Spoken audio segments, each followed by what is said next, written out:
the exception of just the exception of a few miles that are still ridden on by ORVs, and it's not enforced.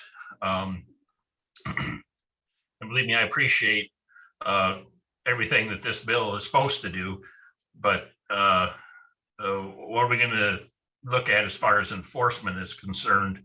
Because without that, there's not much point, in my view. That's actually a really good point. I'm glad you bring, that's so often the case here. We're on a couple big issues not related to this, where the enforcement is the problem here. But I'm going to look into that for sure, because I mean, presumably a lot of this problem will be solved once the law is passed and these fines are instituted. But that's a very good question on enforcement. So you describe for me the situation right now, though, that you're concerned about. Well, our entire section of trails that we maintain, and it's only 56 miles, but the entire section is shared year round.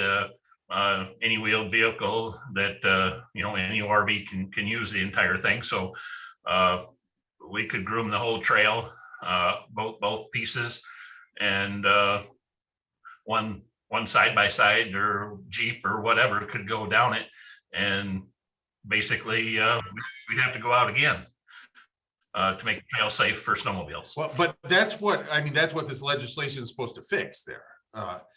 So you're just worried about, are the law enforcement and DNR going to take this seriously? And I have all indications they are. If they don't, and if the enforcement part isn't there, then we're going to have to address that when we get there. But I think this bill is sort of the solution to what you're talking about. That's the intent, at least. And yes, I agree. I get that. And I think a large majority of the people that are using the trail now, when they realize they're not supposed to be there for whatever the bill dictates, whether it's hard dates or snow conditions or whatever, I think the majority of the traffic will go away during whatever time that is. I'm just hoping that either whether it's the DNR or the sheriff or whoever have the proper instruction and funding to step up the That's a very fair concern. Good. Thank you for that. Thank you. That's a really good point. Are there other questions there or comments?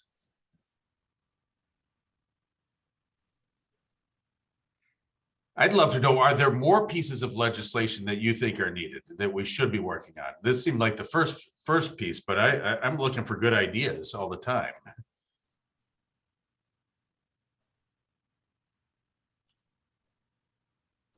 We have a few representatives, but I think we'll hold back on those for right now. We got some ideas coming up. Oh, good. Well, I'm looking forward to it. That we're going to need your help with. Well, good. Do you mind if I just listen to the rest of your discussion? Absolutely not. I would love to have you stay on. And I see we have I've got a question here in the chat on the purple paint law to mark private property lines. Do you know anything on that?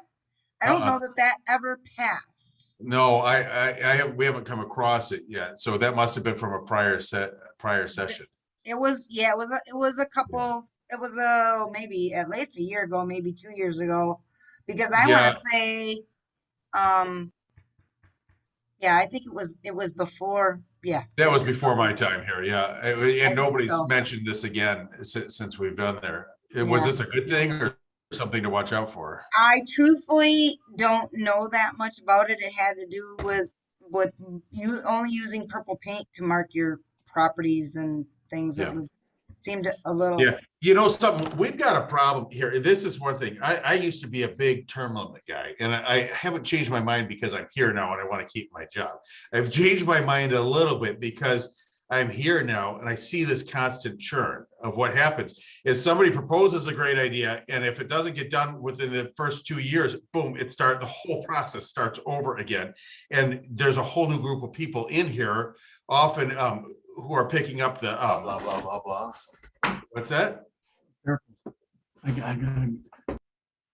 I think he was talking to someone else, Representative. He was There's probably another- talking to me. I got it. But anyways, so I don't want to bore you guys here, but that is the fact that, so I have never heard of the purple paint law, and nobody's talked about the purple paint law this term. So if it's something we want to do, then, get a hold of me on it. So. Yeah, I think, I'm not sure anything about that.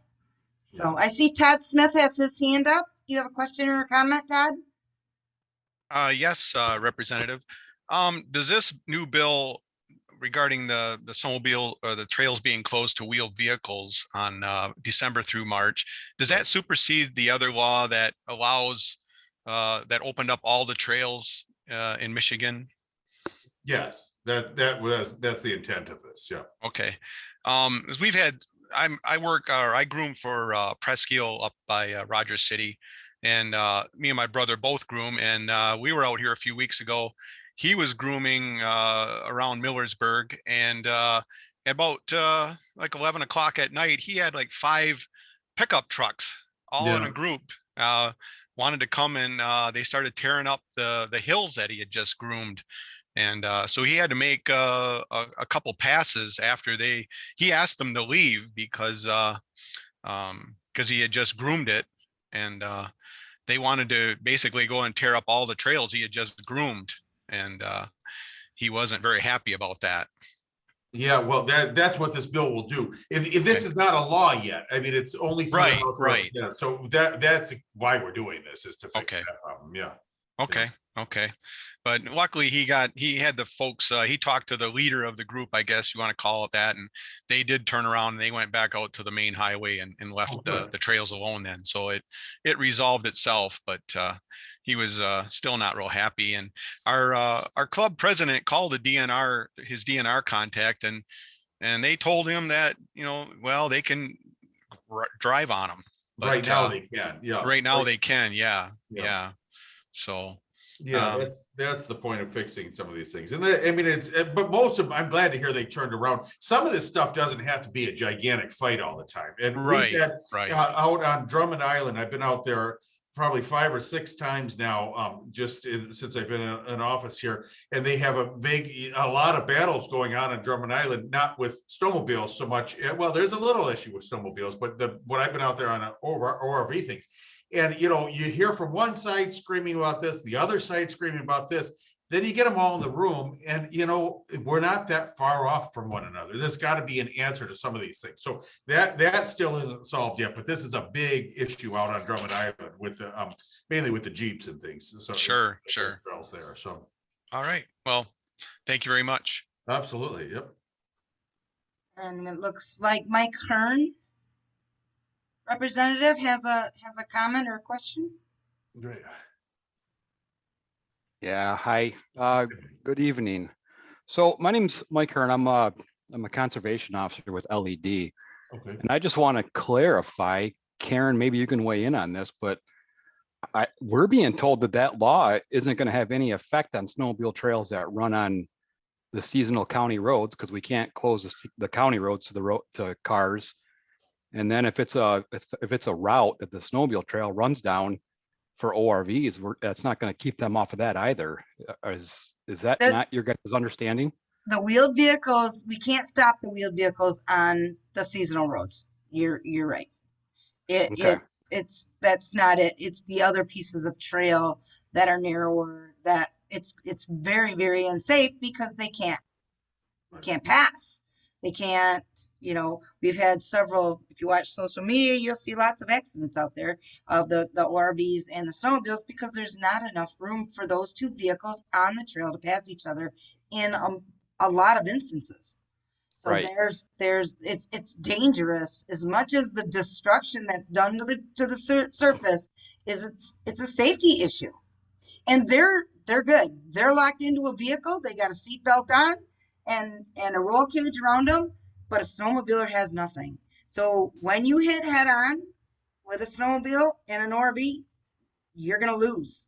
They're going to go right over top. Yeah. You're going to lose. Yeah, I understand the safety aspect. Yep, I understand that wholeheartedly. It's just, I know last night when Rick Conway was talking about, the snowmobile trails in Kalkaska, 90% of those are on routes or on county roads, that law is not going to have any effect on that wheel traffic or ORVs in that situation. So Yeah, because it's going to be the tough. seasonal roads are open, exactly, and people live on those roads. They have to be able to get Mm. to those roads. So it's going to be a little murky for a minute, but we believe that for the most part, if this law goes through, there's not going to be a huge need for law enforcement, only because most people want to obey the law. They don't even understand they shouldn't be out there. They don't understand the damage that's done to the surface by being out there, because they just putting along, doing what they're doing, and you can see it on the social media. I have an ORV, I have a snowmobile. I would never dream of being on a groom trail with my ORV. So, or my truck, or my this, or my that. When a truck gets out of, were you there 2 years ago, Representative, when we seen the truck on the trail that was buried to its No, axles? no, I didn't see that, but that would have been a Came clipping over a hill, and there sat a truck right square smack Jeez. dab up to its axles in the middle of the trail. Wow. And a lot of the legislators were like, what, how does that happen? I'm like, well, because he's actually legal. And unfortunately, if he were coming over that hill and you were coming around the hill at 35 or 40 miles an hour, he would have had you. Right, right. There's no avoiding those kind of accidents. So, Well, anyways, I'm glad to help on this law. And again, one thing I really believe is I'm not the expert in this stuff. So anything you guys want done, I'll jump on board to help you with it, because I do believe in this stuff, but I'm glad to help you guys with this law, and I think it's going to get through. So we'll take a couple of more things here. I have Joe Bartlett has a question. All right, thanks, Karen. I'm on my phone, so I don't know how to raise my hand. That's okay. But That's okay, Joe. Go ahead. I'm gonna for see the if representative. if they can put a speed limit on it. Okay, I didn't. Can you guys the hear me? question. Yeah, no. Yep, we can hear you. okay. So we actually do some snowmobiling in Ontario and in Quebec, and I just want to ask the representative if something they do up there would be possible here, in the state of Michigan. And what they do up there is, let's say a snowmobile club has a trail that goes down what we call a seasonal road. Right. The club actually leases that road from the government agency, whatever it might be, the road commission or whatever agency they have up there. So the club leases that road for a minimal amount, and it's kind of like our hunting property, where if I have 100 acres and I want to turn that over to the DNR to allow public hunting, or I want to lease that to someone, they can actually keep someone off there without myself doing it. Is that something that we could look at, where if a club wanted to lease a seasonal road from the road commission, we could actually keep wheeled vehicles off it at that point? That's an interesting idea. Yeah, I don't know whether that's possible or not. Nobody's ever suggested that to me. Karen, what do you think of that? I'm not sure. I'm not sure you'd be within the MCL, but I guess we I could don't know if you would. definitely but I don't- look at some things like that.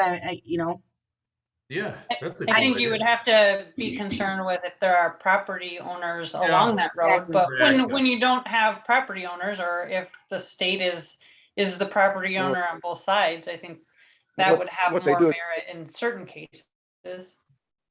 So the club would give a permit to like a property owner or a oil pipeline access or whatever, that needed to get down there. But the general public, would essentially be trespassing if they leased that road, from the county road commission, if that's something that's even possible. I think that's definitely a conversation that maybe Chris and I can talk about at another time. What do you think, Chris? Yeah, we could explore Yep. what Let's what do the that. impacts of that may be. I think there's also enforcement issues on that idea as well, but Right. definitely Definitely. worth having a conversation around. Certainly. And we're going to move on to Chris Gear. Well, he'll be our last conversation tonight. We've taken up quite a bit of the representative's time. I just had a quick one. If this goes through, what's going to be the process or try to do on like federal forest lands on the roads that our trails run across those on? I know they tell us that they usually will kind of adhere to what the DNR does on the state lands in the area. But if it conflicts with what they're doing, I guess what are we going to do to address that? Yeah, Karen, do you want to talk? Because that is an issue for the federal government. We can only control what we can control on the state. But Karen, have you guys encountered this? Well, when we started working on this legislation, the forests weren't open to ORVs. They just did that last October. So Up here, it's been open for okay, long time, so. right. So I can't answer that. We have in the legislation, it's the designated snowmobile trails. Will that change something, Chris? I'm not sure. I will have to check with my lobbyist on that. Good question, and I will definitely check with them on that. You know, I would guess that it's probably going to be like the seasonal roads and the forest roads. Right. Yeah. But without talking to someone else that's above my pay grade, I can't answer that. I just it's all of ours. The majority are on forest roads, and right. We run into that issue a Certain lot. areas, right? Certain areas have a lot of their trails in the forest, on the forest, in the fed land. So, okay, perfect. Oh, we got one more. Polly Gabbardale. Good evening, Karen. Hi, Paul. In the UP here on Forest Service lands. On Forest Service lands, if you look at the motor vehicle use guide, most of their snowmobile trails are closed to ORVs in the wintertime, four-wheeled vehicles through their motor vehicle use guide. Not in all cases, but in most cases, just so that everybody's aware of that. I do know, though, they've said they won't enforce that if the state trails are open in the surrounding areas. So that's where it kind of turns into a gray area with them. There's a lot of murky areas with the ORV laws. Exactly. You know, even within county to county, township to township, it's craziness to try to figure out where you can be and where you can't be. And some of them are on the road surface, some of them are two wheels on the surface, some of them are on the sides of the road, some of them are, you really have to research with the laws of an area for ORV laws. Whereas snowmobiles were allowed on the unplowed portion of any county road. That's not the law with ORV. That's not the way it works. So we just passed the ORV law down here in my county that we can ride, but it's definitely different than the Lake counties ordinances, and as well as Nuego's is different from that. So every county is different. So there is a lot of differences in the ORV law. Definitely.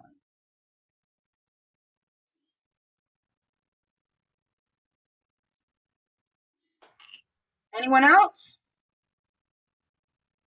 Karen, I have a question. Go ahead, Don. Is there any way to increase the funding from the gas tax for snowmobile? That's a Fed level. And AXA is working on that. They tried real hard to get that passed, to get that formula changed. And I don't think it's done yet, Don. I think they're still working on that. That comes in from a federal level. So okay, the portions that we get. So not anything that the representative is going to help us with, for sure. But you've got a real asset on these things in our, well, I guess you're from all over the state, so it'd be different. I was going to say up in our neck of the woods, we've got a real asset, and our current congressman understands how these things operate. So if there's anything, and we work closely with our federal components, so our federal counterparts. So again, you can always give us these ideas or questions, and we can chase them down on the federal level too. So I mean, that's true, whoever your rep may be. I'm Right. very close with Jack Bergman up in our area, and he loves this stuff. So Yes, he does. The general's been awfully good to motorized recreation over the years, for Yeah, sure. so- Yep, he certainly has. So Yeah, and I mean, there are people who aren't so great with it, and this is a battle we always have. I mean, one of the things I'm working on right now is sort of adjusting the bill perhaps to spell out the qualifications for someone to be on the Natural Resources Commission, because you get a lot of people who really are opposed to a lot of things we believe in, who get these political assignments. And so you never know what you're going to get. But with Jack Bergman and some of these people, they're really into the things we're into. So we have allies at the federal level there. So yes, we do. Yes, we do. Across all the states, we do. So that's where AXA comes in. AXA is at the national level. We're under their umbrella for all the snowmobile states. And they're very helpful, very knowledgeable on things, at the Fed level. They're definitely kept aware of that, of the items going forward there. So, well, Representative, I appreciate thanks your for your time. time. Yeah, You nice to meet have you done guys. a fabulous job tonight. I didn't do much. I'm just updating you on what I know, and I, just use me as a resource here. That's what I do. I, So. as well as everybody here, appreciate your time. We know how busy you are, and you've done a great job. And I hope you hang around and learn a little more about motorized I'm going to. recreation. That's Yep, thank awesome. So, well, Thank you very much. you're welcome. We're going to move into our permanent trails. In 2002, the paper company started selling off the large tracts of non-productive land. Snowmobile trails were being rerouted off the lands to maintain continuity. MSA, then led by Bill Manson, along with the Upper Peninsula clubs and local businesses and national forests, DNR had meetings to develop a plan of action to keep the snowmobile trails from moving and being closed. In 2003, MSA lobbied the Congress and the National Forest Service to add money to the Ottawa National Forest to purchase some of the property to avert the closure. That's when the brainchild was born. MSA officials held meetings with local townships and villages that had in the past opposed the forest purchases due to lost tax revenue. MSA was able to show an increase in revenue for the areas to keep the snowmobile trails intact. MSA and the committee put a plan together to create Snow Country Trails Conservancy. Here tonight to give us an update on where the permanent trails program is going and talk about the long, sometimes tedious process of establishing a rail trail is DNR partners, Pat Olson and Matt Toriano. I think, Matt, you're going to start things off with the permanent trails. There he is. Go ahead, Matt. Thank you for being here. Yeah, thanks for the introduction, Karen. I'm sorry I was about a few minutes late. I've been having some technology issues, so I'm hoping that everything goes fine today. And now I see I've got a presentation to share, and amongst my technology issues, you can't see it yet because I haven't put it up on the screen, but it's got closed captioning. So I don't know how in the heck I'm gonna turn. Just 1 minute, Matt, and I'm gonna let you share I'm gonna make you a co-host, and then you Okay. can share your screen. You see on your toolbar at the bottom that says share screen? I sure do. Oh, come on. We've used these ones in our Snow Country Trails meetings. So if you have it open on your desktop and you hit there you go. You got it. You got it. There it is. All You're the right. best. Things are going as planned. Perfect. For now, at this moment. So thank you for the introduction, Karen. I appreciate it. You hit a lot of the high points kind of where the program started.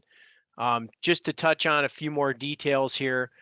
Everyone can see on the presentation, the early 2000s, as Karen pointed out, 2002, there started to be a significant turnover in corporate assets. So corporate timberlands in upper Michigan, trail access was disappearing. And that was in addition to just kind of the year-to-year stuff that all the club members and all the folks are used to, parcels selling or people's attitudes changing or any of those sorts of things, and losing access. And so out of that was born this idea of creating funding, creating a mechanism to buy rights in perpetuity. And it took a long time. Representative DeMoose talked about the legislative process and how things take a long time. And this one took until 2009 when the bill was signed, which was Public Act 399 of 2009. And it created the permanent snow trail subaccount, and then it also created the process, established the process for funding. In that process, this program and that process starts with snowmobile registrations. And so every time, oh, I'm getting a little alert there. Every time a registration is purchased, $8 from that registration go into a fund. And that fund can only be used for permanent access for snowmobile trails. And so that's where this all started. And one of the first things that the program did was the department granted some money to the Snow Country Trails Conservancy to acquire a parcel of land in Spur Township, which is in eastern Baraga County, southeastern Baraga County. And the reason they acquired that parcel was that it was to be sold, and there was a lot of concern that the next landowner would not allow for trail access. And it was a parcel that was critical, because without that particular parcel, there was no way to route the trail. So Snow Country purchased it, carved out an easement. There's some growing pains of that process, but it's, we've moved through it. We're moving through it. And they carved out an easement, and they're going to turn around and market that parcel now back onto the market. But what ends up happening is those user dollars that went into this fund are now going to be used, or have been used, to secure this trail in perpetuity. So, and then a little later on in 2017, the DNR, namely Ron Yesney and myself, worked together to develop a program around acquiring these easements and making this program more of kind of a full-time thing, and establishing more staff and time around it. And we did a couple things there, and I'm going to touch on that in other slides. But essentially what we did was we brought in we opened some contracts, brought in contractors to help us with some of these ancillary or additional work around real estate transactions. So we've got folks that can help us do surveys, folks that can help us do appraisals if it's necessary, folks that'll help us with recording, negotiating with landowners, and those kinds of things, issuing final payment, all manner of different aspects of the transaction, or a transaction. Not every transaction requires all those steps. And then as of today, between Upper Michigan and Lower Michigan, approximately 200 miles of permanent snowmobile trails have been acquired. So, and we'll talk about where those came from further on in this chat. But I do want to let everyone know how this works.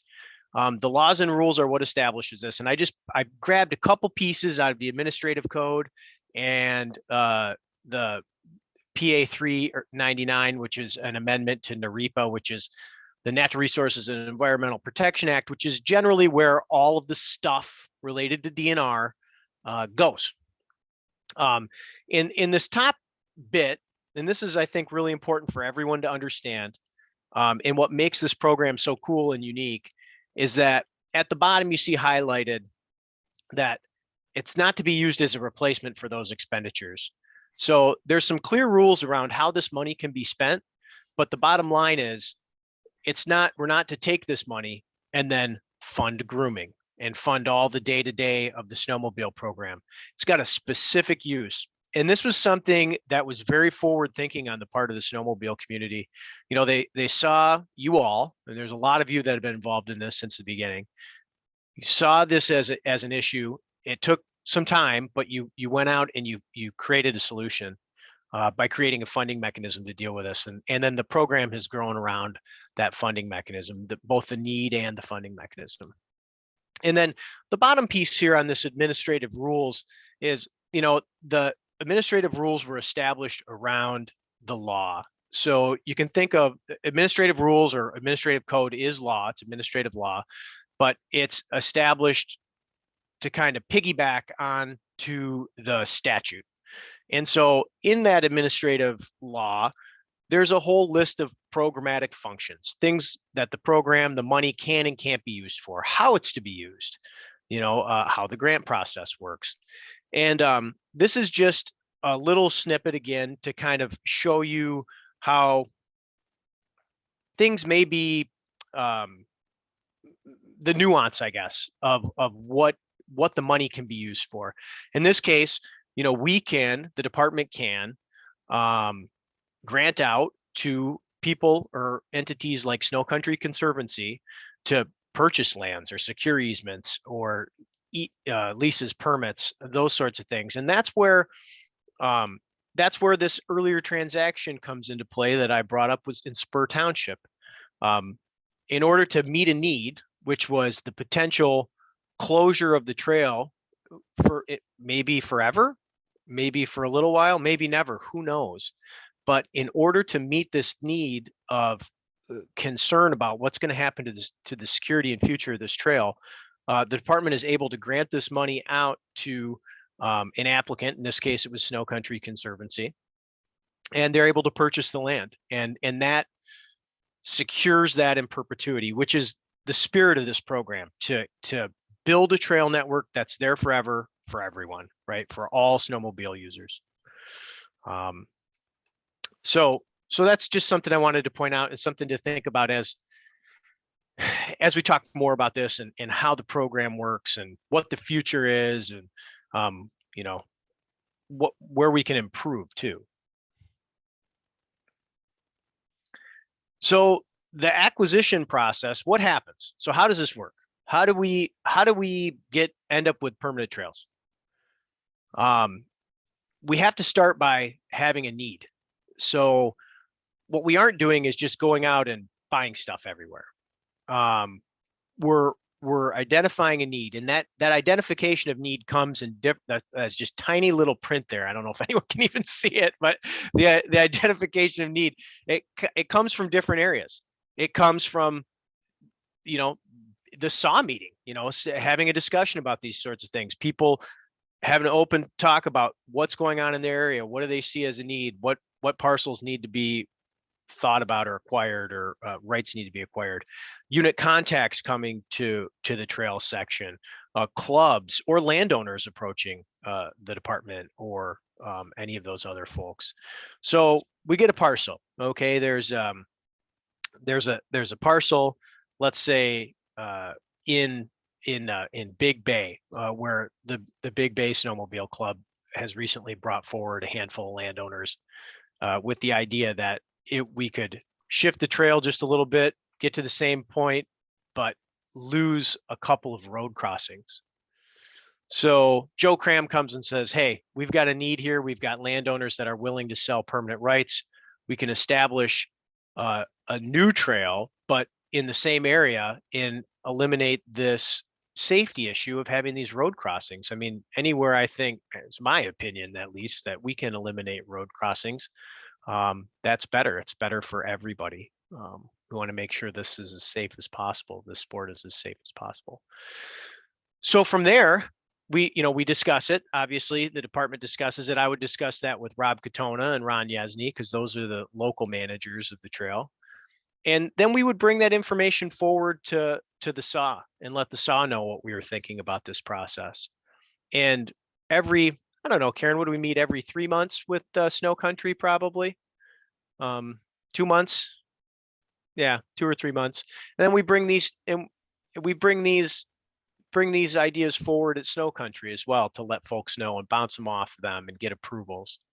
And once we've got a consensus amongst users, the folks that are kind of overseeing what the department does, we have to go through our internal processes. And those can look like a couple different things.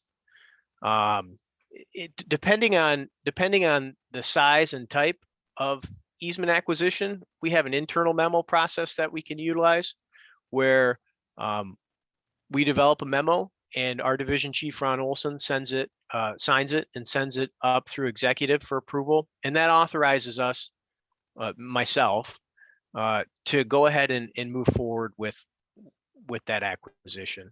For larger easement acquisitions and easement acquisitions that contain year-round rights and not just 4-month snowmobile easements, those need to go through a more formal process with the Natural Resources Commission, where we develop a memo and develop a map, and they're presented at the Natural Resources Commission. And then we use that process as a way to put it out there to the public, right? To put it on the DNR's calendar.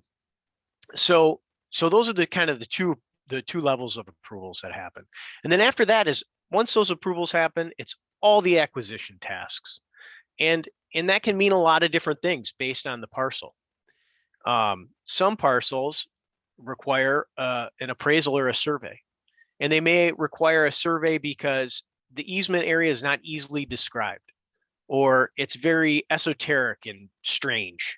And they may require an appraisal because the landowner disagrees with our valuation, or they're on a commercial property, which has a totally different valuation than what we're used to.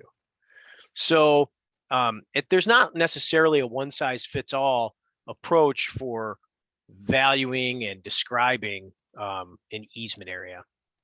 And then beyond that, we have title work that needs to happen. We need to make sure that the landowner owns what they say they own. I own this 40-acre parcel. Well, you know, we have to look at the deeds. And then in addition to that, we have to put together the documents. We have to go to closing, issue payment. We enter all this stuff into a land tracking system called LOTS that the department runs, which is a super helpful thing. And then we turn around and we go back and we say, at the Groomer workshop, and we say, hey, here's what we've done. And at SAW on Thursday, we'll say, hey, here's what we've done.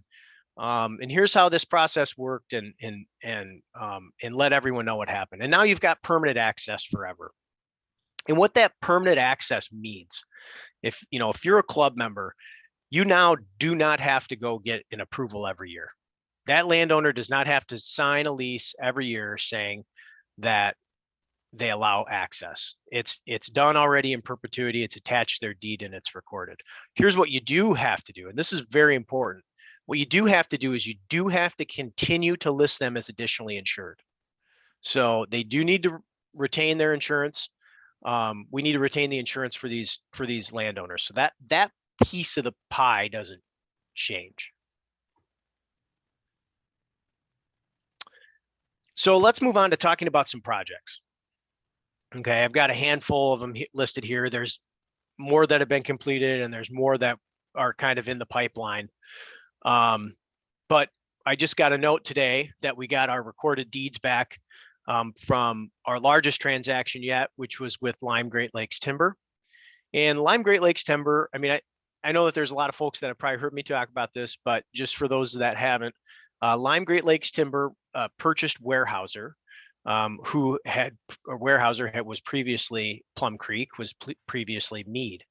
And that kind of chain of title that I just described is the real reason why this program was developed, why the users and MSA saw the reason to start funding something that can start buying these rights.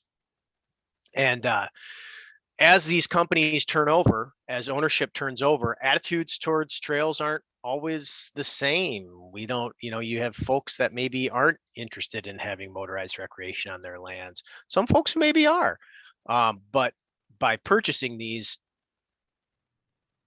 we hold the cards. The users hold the cards in how these trail networks kind of remain and what they look like for the future. So Lime Great Lakes Timber started. We did our first transaction with them a year, 14 months ago, maybe, where we purchased 12.5 miles in Ontonagon County of trail. And then this year, recently, we just closed on 102.65 miles. So nearly 103 miles of snowmobile trail in Baraga and Marquette counties. So those two counties represented the bulk of their ownership. They have approximately 52 miles left in Alger, Dickinson, Iron, Luce, in Menominee counties. Menominee, Alger, and Iron are the big ones there. And they desire to continue to work with us and sell easements on all their designated snowmobile trails.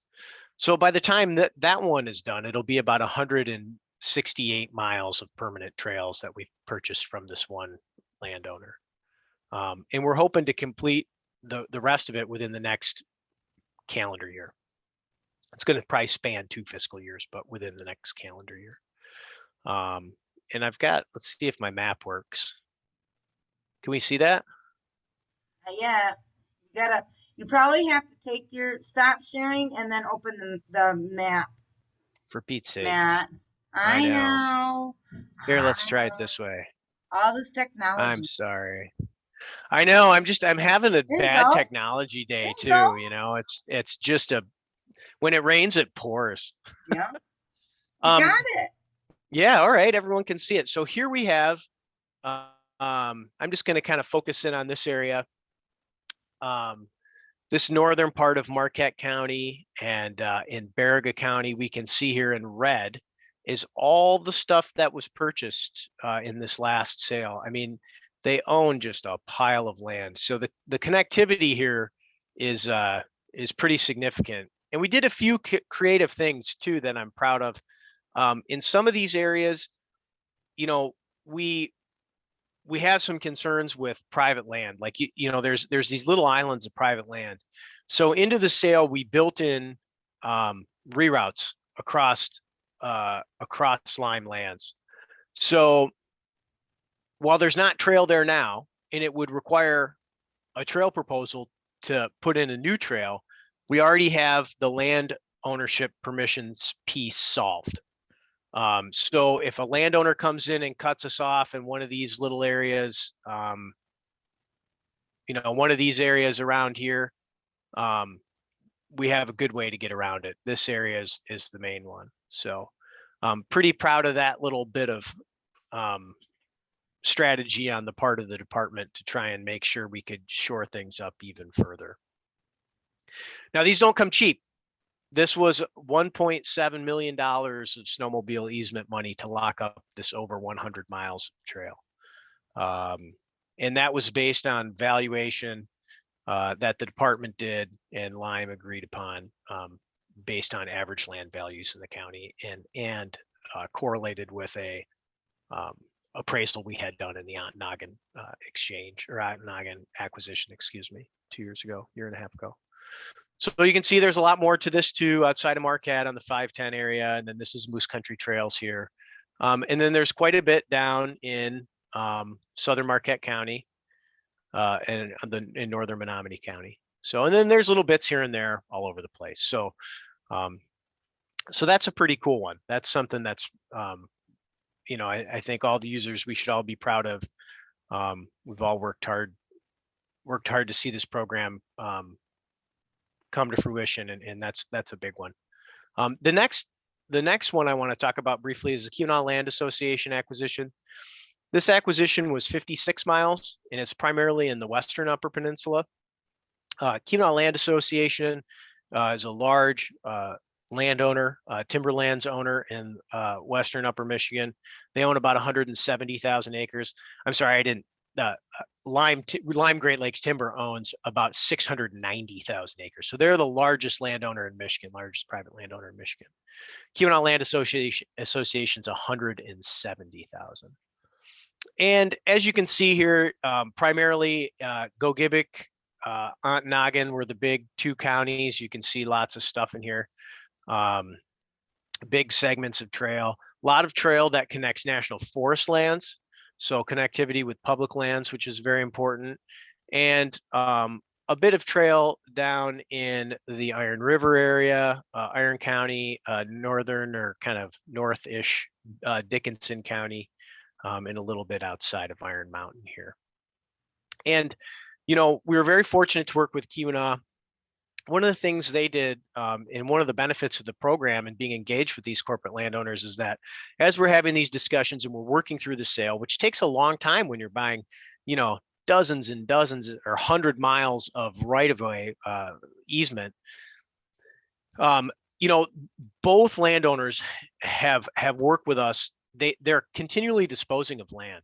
And so both landowners during the process held on to non-exclusive trail easements so that they could then turn around and sell them to us. And that's, if we weren't having these discussions and we weren't doing this, those little parcel sales are the ones that really could hurt the program and really kind of torpedo trail networks. So they're very good partners. These folks are very good partners. We're very fortunate to work with them.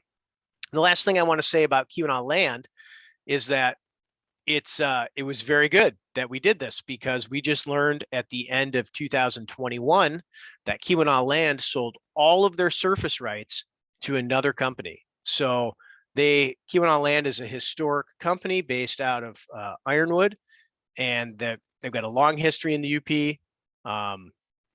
And they recently sold to a fund-owned company out of New Hampshire. So what you end up with is another question mark. Who knows? Who knows what the new landowner thinks about trails?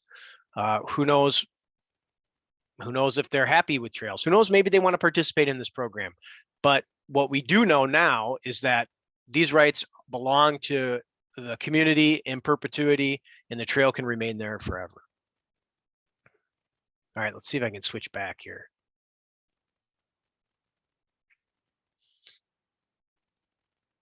All right. Did it work, Karen? Yeah. Yes, okay. sir. Yes, sir, it Okay, did. great. Thank you. Just a few other projects that I wanna just briefly touch on. I mentioned that Big Bay project that Joe Cram brought to me. We're gonna work on that. We're gonna start working on that soon. The two that are the most important, that are at the top of the heap right now, well, there are three of them actually, and are the next three. The Hancock easement for the Miners River, the Miners River Bridge. We're looking to construct a bridge over the Miners River to get around some challenges we've had.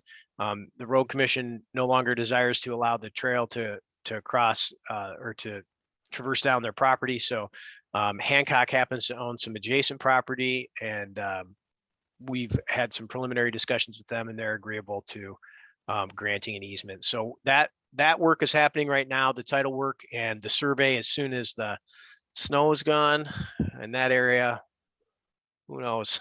It'll be a while, a couple months, but as soon as they can, they'll be out there surveying that and putting together those exhibits for Hancock. And then here's the Gaylord's a good, really good example of how something can come through a unit contact. Local unit contact in Gaylord reached out to me and said, hey, we've got a critical connector across I-75, and it's through some commercial, like basically a commercial district, southwestern Gaylord, that's growing very fast. And they have a lot of concerns about whether or not this trail, a route to a trailhead and then a route across I-75, a safe route across I-75, would remain there much longer. So that work is happening right now. We're doing some title work. This is an example of a project that's going to require a survey. It's going to require an appraisal, because it's commercial lands. The value is a little different than just vacant forest lands, which is typically what we're dealing with. In this case, it's a little different. So that's a big one. Very important project. And the Keweenaw Trail is another one I just wanted to mention. That's actually multi-use, but it's a Natural Resources Trust Fund grant for that one, and that work's ongoing.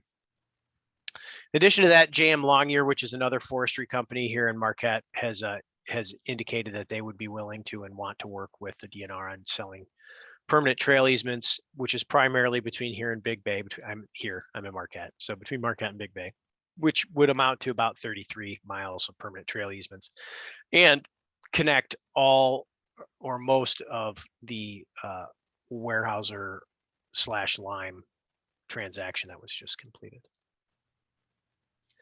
So some of the strengths and some of the challenges we've had, one of the things, probably what makes this go more than anything, is the support from all the stakeholders, the users, the groups like SAW, the folks here at the Groomer Workshop, all the clubs. This is what makes things go. This is just, you make the whole program go, and it's no different here. The other thing that has been a strength is, we had some process and policy improvement here to start things out. We looked at a better way to handle permissions for acquisition. You know, we looked at a better, swifter way to kind of improve our process for how we do this. And that's been a big win for the program and something that I'm pretty proud of. And part of that is having contracted services. And those contracted services help us kind of direct workflow to groups of folks that can put out, you know, in the case of the Baraga Marquette Lime transaction, hundreds and hundreds of pages of maps, which would take staff so much time. I mean, it's just so much time. So that helps things move quicker and helps us be more responsive. And corporate engagement, you know, having folks like it started with Lime and Keweenaw Land, you know, become interested in the program and be willing to work with the department and kind of move the ball towards completing these easement transactions. And that's helped us kind of run downhill with some of these other corporate landowners like a Longyear. So, and then on the challenges side, you know, I always think that program awareness is the biggest challenge. And that's why it's so nice to come here and, oh, I see you, Carl. Hold on. That's why I think it's so important to have these discussions. I'm always very happy to come talk about the program wherever I can, whenever I can. A lot of folks don't know what it is, what the program is, what it can do, what it can't do. You know, really, it's a pretty flexible program. It's a good program. We've had some successes that I know that I'm certainly proud of. And part of that is this challenge of expansion, right? You know, we started in Upper Michigan, and then we brought in some contractors about a year ago to help us in the Lower Peninsula. And I think there was a little bit of a perception for a while that this work can't take place in the Lower Peninsula, and that's certainly not true. I would love to be more engaged in the Lower Peninsula and work on more projects down there. And so I think that's been a challenge that we're getting better at and we're working through, but certainly something that I want to put out there and put forward for everyone to understand, so everyone can understand that it's available. All right, this is the discussion slide. Who's that little cutie? That's Eddie. That's my son. That's when he was 4. That was 4 years ago up at camp. Carl threw his hand up real fast and then took it down. So I don't know if you're still interested in chiming in, Carl, or not. But no, that was a mistake. Sorry, Matt. It's good to hear from you. Enjoy it. Carl's always got questions and always has things to say. So I know. Maybe this is going to take a little bit of Chris Bennett's help, but I have one here that says we get funding from Michigan gas tax. Don's question should be addressed. Well, I think it was addressed, but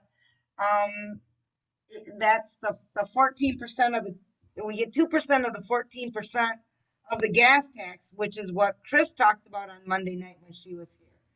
Do you have a minute, Chris? You can explain that a little bit for everyone. Yeah, so, you know, part of the 10-ish $million that comes in for the snowmobile program. So I mostly focused on Monday around the $8 million that is the grants line. But the total appropriation is roughly around $10 million a year. And that is the combination of the gas tax. There's some miscellaneous leases and stuff that come in. I think that's about $10,000-ish, and then the bulk of it is coming from permit sales.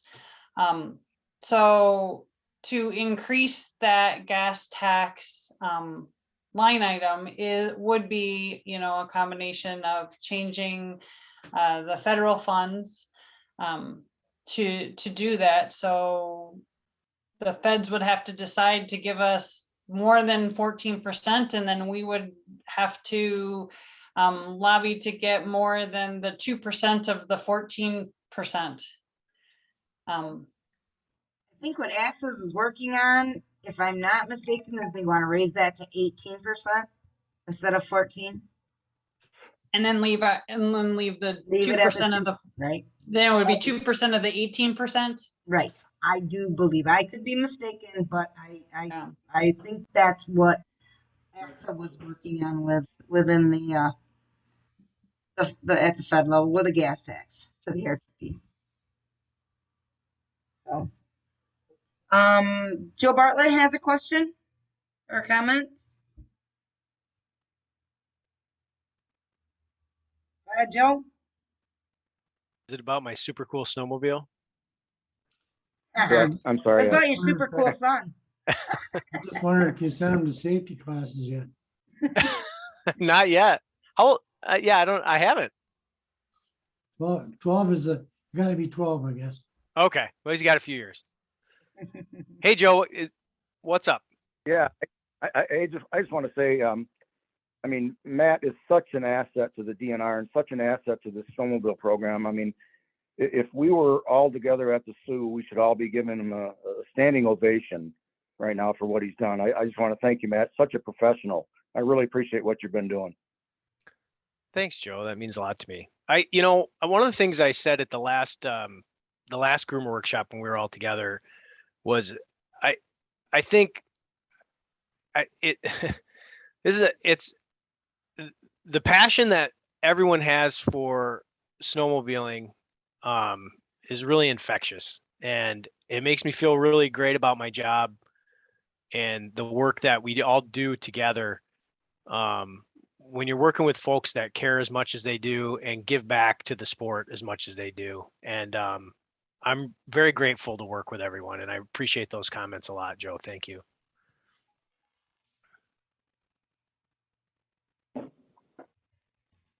Thank you, Representative, for joining us. We appreciate your time for sure. He's got to get off. He's not happy, but he's got to go. He's got another event to get to. So I'd rather anytime stay you with want you to guys. hop in and listen to our conversations, we'd love to have you, Representative.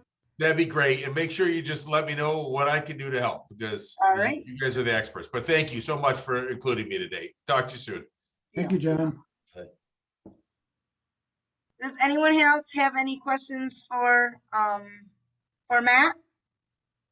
I have one that was sent in to me, if no one else does, and that is, why are we seeing ORVs on the permanent snow trails? Well, I think that's it. There's probably a lot of reasons for that. One is, I think probably the most broad likely scenario here is that they kind of have always used those traditional use patterns. Now that doesn't mean it's right, but that will be my assumption. Okay, and as it relates, and when I'm saying that, I'm thinking about year-round use, not just necessarily use during the snowmobile season. And this program is clear and how things are to be funded. And we purchased in the Lime acquisition, we purchased some designated ORV trail. A portion of this, about 9 miles of it, was designated ORV trail. And we utilized ORV money and a 50-50 split to buy that segment. So that was equitable to the users and to all the people that contribute to this fund. But as it relates, I think, to the use, my guess is folks probably just always did that. Well, I'm sorry, I don't have like a great answer there. And well, also it isn't own money comes in from the Natural Resources Trust Fund into purchase some of the permit trails. Am I right? That's true. That's correct. Some at acquisitions that point, right. At that point, it isn't only the snowmobile funds that are buying these pieces of land. Am I correct? Yeah, that's true. And it's complex too, because you've got the snowmobile, without getting into this super deep dive, right? So let's try and keep things pretty simple. But what you have is, you've got snowmobile program buying rights, and the snowmobile program could use this money to buy rights for a year-round trail. In some places they have done that. And the reason they've done that is because that was the demand of the landowner. I don't want to sell just for half the price. I want to sell for the whole price, which I understand. They're trying to maximize the value. But where things kind of change here is that if it's not a designated ORV trail, then the use is not legal. It has to be a designated ORV trail. So we could go buy, I could buy year-round rights with the permanent snowmobile fund from Karen on her 40 and that quarter mile of trail that she's got across her 40. And there's snowmobile trail 1 is there, but there's no designated ORV trail. So the only legal type of use on that quarter mile of permanent trail is snowmobile, right? And so that's kind of the distinction here, is that things have to be designated for it to be allowable. And I think to add on to that too, Matt, is if we have year-round use like that and we do a trail proposal to say, hey, well, Karen likes ORVs too, and we want to put a future ORV trail along that, then that's where the ORV funding would kick in and try to kind of balance out the fact that snowmobile program bought it in the first place. So sometimes we are evening out the funding based on future projects, if that is what we choose to do. Or we may just leave it as a snowmobile only program and then not have that confusion of ORVs now wanting to ride during snowmobile season. So we don't want to also exacerbate that situation. But it is, once we have the year-round permanence on things, we could in the future decide to do a trail proposal that would utilize that land in a different way. And that's when the other funding would start to kick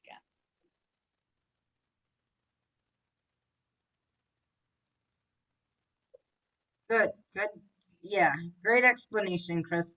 But what I want to, I guess that was part of the point I wanted to drive home was, it's not just our $8 that's going into buying all these permanent trails.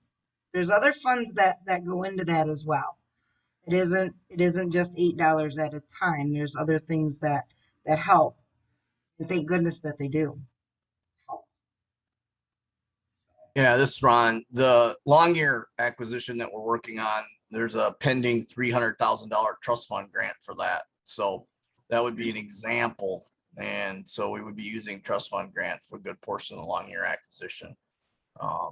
So that would be another example of trust fund being used to purchase permanent rights. So you're right. And then we did use that on the Lime acquisition in Ontonagon County as well.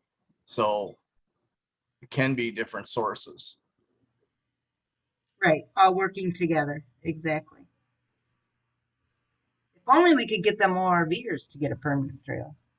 Yeah, so that would be the ideal scenario, would be if they had a permanent trails fund. And that is actually something, when Representative DeMoose was on the call, that we should have brought up, because that's something we're running into more and more. Like when we first started working on this 10 years ago, Karen, the vision was to buy snowmobile easements, and the vision was to buy these 4-month easements that would be good for snowmobiling only from December 1st through March 31st. And that's what you would purchase from the landowner, and the landowner would give up the rights. They would always have that trail, snowmobile trail there. What we found when you do an appraisal is there's not enough money in it for the landowner to sell a 4-month easement. Some do, we've bought in a few, but most landowners, when given the option, are going for the year-round trail easement, because there's a lot more money in it for them. So the whole vision of buying 4-month easements sounded good, but when you do the appraisal, there's not enough money in it for the landowner to necessarily attract them. Right. Which, as a landowner, we can certainly appreciate that. where the grant sponsors can come in is we got contact. I got contacted, Ron got contacted from one of our grant sponsors and said, hey, Nolly Beth over here has passed away and her daughter is going to sell the property. We got on the horn, DNR got a hold of the family, and they were able to put that project together. Go ahead, Ron, and explain a little more of how that went and how our grant sponsors can help. Yeah, that was one where we were able to respond pretty quickly, and that's one of the things we couldn't do before. Matt had brought up, us having these contractors in place that these are basically right-of-way companies. Typically, they buy land for power companies and pipelines and people like that, or they do work for corporate forest companies. But we have them on contract to buy snowmobile trail easements, which is right in their wheelhouse because it's what they're used to doing, but they're used to doing it for power or pipelines. But so in this case, it was Richard Krupp from Superior Snowmobile Club said, hey, I can't remember, it was 1.3 miles of Trail 3. And the lady died and she's going to, it's in a trust and they're selling the property. And I need you to do something. And Matt, you can take the story over from there. You know the people's names and the lady, but we were able to engage with the contractor. We were able to get them an offer and we were able to close on it before they sold the land. Yeah, that was a fairly significant amount of snowmobile trail. I can't remember off the top of my head exactly, but I feel like it was about 7,500 feet. But yeah, the parcel was to be sold. The folks were going to sell the parcel. The owner had passed away. There were two trustees. They desired to sell the parcel. But we're interested in selling an easement ahead of time to, frankly, they were not big advocates for snowmobiling. I don't think they could have cared either way, but they did care about monetizing their land ahead of a sale. And so it benefited, it was a position that benefits everybody, the snowmobile community and the landowners. So we were able to close that out and retain those rights forever. So, that's a win. That's a win for everyone on this call and everyone in the state or anyone that ever may want a snowmobile, so that was a good one. That was, yes. And that was Karen's point and Ron's point here is that here's an opportunity where someone in the club spoke up. They said, hey, this is, we've got a fit. And that's very, very, very helpful. That type of communication is, no one knows, there's no way for us, any of us to know that. We don't happen to know these folks. There's so many private landowners along the snowmobile trail networks in the state of Michigan. So that type of cooperation is a huge asset for everybody. So, and you guys know your landowners better than anybody. And you Certainly. have those interpersonal relationships. So when you see that, and it may work or may not work, but it's certainly worth the investigation. And Matt's fun to talk to, so just call him. He'll answer your call anytime. Yes, he will. Yes, he will. I certainly will. I'm happy to answer my phone and talk with anybody. Do we have it? Send me? Go ahead, Carl. Go ahead, Carl. Why does Matt always send me the voicemail then? It's only you, Carl. Yeah, you're special, Carl. Anybody have any questions for Matt or the program in general? I have a quick question. Go ahead, Scott. We have a small section of state land that has trails through it already. They're not really developed. People ride all over it. And I'm wondering, should I start with my local unit contact as far as trying to develop that into a snowmobile trail or maybe a mixed use trail? It's on state land? Yeah. Yeah, the unit contact I think would be the appropriate contact. Would you agree with that, Ron? Yep. if you're doing a snowmobile trail proposal, it goes through the unit contact and eventually it'll go to your trail specialist. But you can start with the unit contact. If you're looking for designating it for off-road vehicles, you'd go directly to your trail specialist. Which area of the state are you in, Scott? St. Helen. Okay, so that would be Amy, I think. Amy's moved gone. downstate. Amy's Yeah, not- so I think Scott would be filling for her. Greg would know the answer to that. But do you designate permanent trails on state land? Oh, this isn't for a permanent trail necessarily. Okay, okay. I was confused. Sorry, Scott. Oh, it's- It's just a general question about a trail Yeah. designation and how you do a trail proposal. It's Mhm. just a trail proposal. You submit a map, you submit paperwork, there's a form, then you submit letters of support from the local community. And you submit that to your unit contact or your trail specialist. And we have an internal process where that gets vetted out. You know, in this case, if it's a isolated state parcel that people just ride on, might be hard to designate. But if it connects to something, then it would be easier to designate. It would connect if it goes the way I'm dreaming of. Yeah, if you could connect it, put a loop through there, I mean, it sounds very reasonable. Okay. But it does go through a process.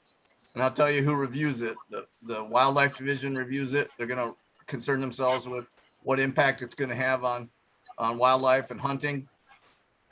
Fisheries is gonna review it, make sure that's not, gonna impact any lakes or trout streams, that type of thing.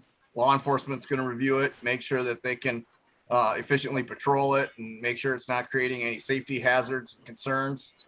And then natural features inventory, which makes sure there's no archaeological sites or rare and endangered species and that type of thing involved. And then of course, Forest Resources Division, which manages the forest, they got to be able to be okay with it as well. Sure. Thank you. Scott, this is Greg Kinzer. Yes, sir. And I would certainly echo Ron's comments. You can reach out to me. And since, our trail specialist position in your region is currently vacant, and, we'll start the discussion and see what we need to do. Definitely your unit contact is going to need to be involved also. But you can start with me.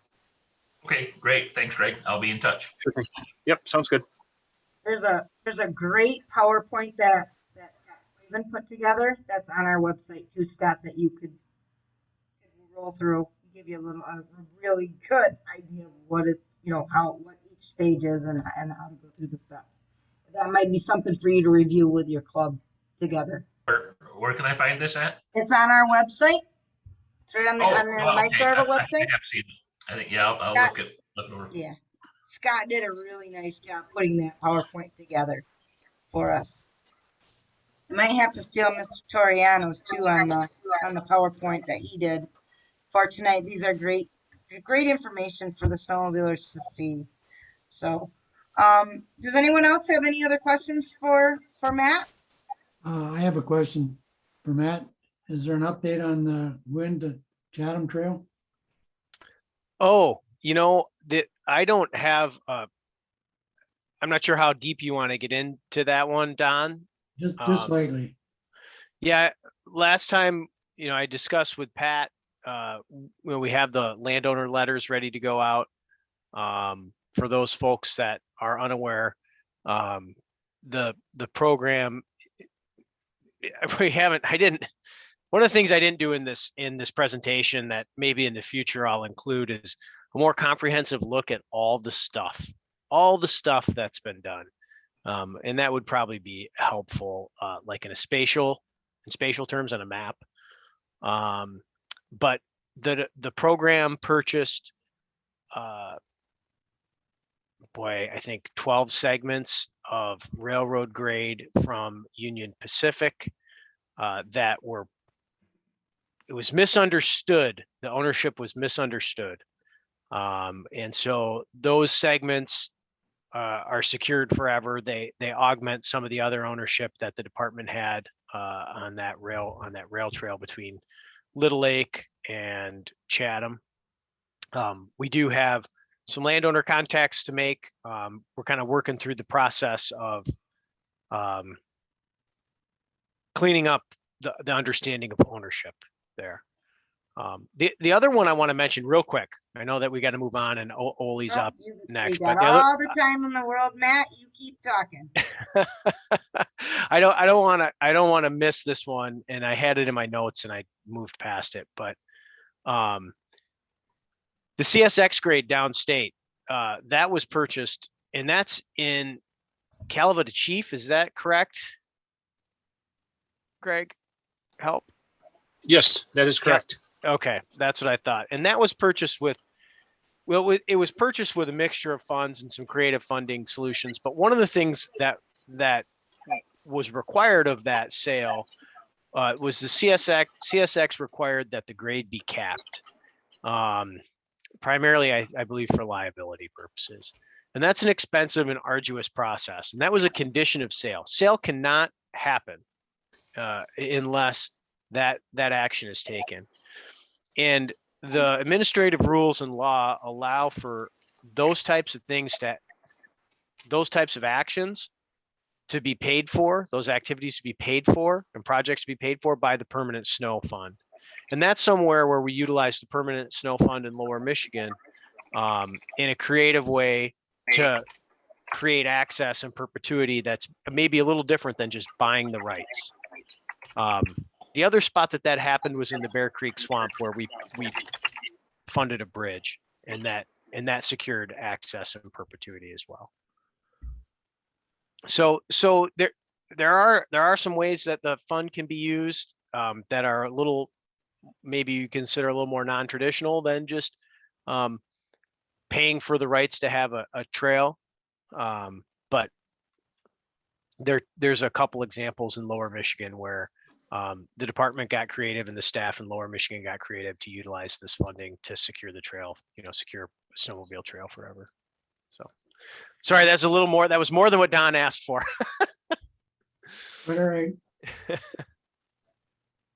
I don't know about anybody else, but I enjoy learning about this stuff. I enjoy learning about the program that we all hold so near and dear in our heart. I mean, you guys put in millions of hours on our snowmobile trails, and for a little more than a thank you most times. So we appreciate, I appreciate learning all about it and what's going on in the big picture, and what builds from our little picture and what we're doing in our areas into the big picture.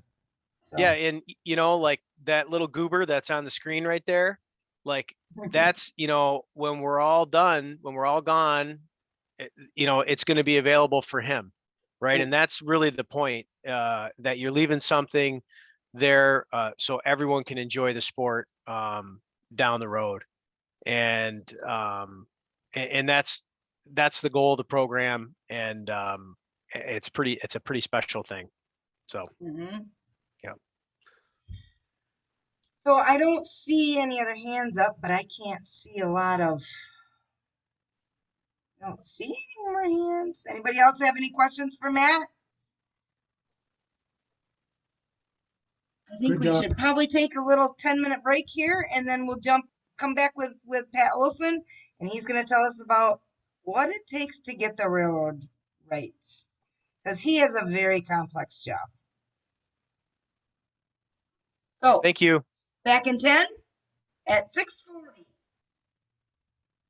We'll be back here.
You guys are so quiet.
It looks like he's froze, Karen.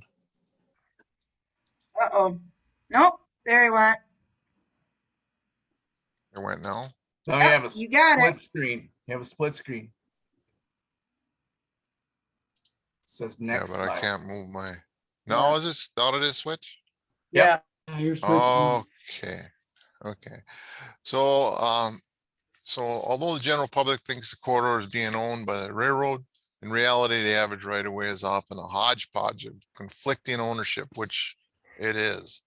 And it begins to unravel upon abandonment of the right of way. The railroad may own it outright, some portions of the corridor, which are acquired in fee simple. Some of them back in the day were acquired by land patents from the state of Michigan. And I can explain a little bit more into that if somebody has a question on that later. Like I said, we could talk about this for hours. And it may only have a use of portions which are held by only easement or a license. Determining the actual ownership requires a title search, which is complicated and time consuming. Preferably a knowledgeable professional will conduct the title search and have an attorney review their analysis, either for the railroad, for an interested government body, which would be like MDOT or the DNR, or it could be a local community or a county, or as a volunteer for a rail trail advocacy group. So everybody asks, what's federal rail banking? And there are two different types of rail banking in Michigan. There's federal rail banking, and then there's state rail preservation. And I'll explain a little bit of that. Rail banking is defined by the National Trail System Act 16 USC 1247D. Is a voluntary agreement between the railroad company and the trail agency to use an out-of-service rail corridor as a trail until the railroad might need the corridor again for rail service. This was established in 1983. Rail banking allows the railroad to remove all of its equipment with the exception of bridges, tunnels, and culverts from a corridor, and to sell, lease, or gift the corridor to a qualified private organization or public agency that has agreed to maintain it for future rail use. This property transfer precludes abandonment. And so what's the benefit to Michigan? Rail corridors that would otherwise be abandoned can be preserved for future rail use through interim conversion to trails.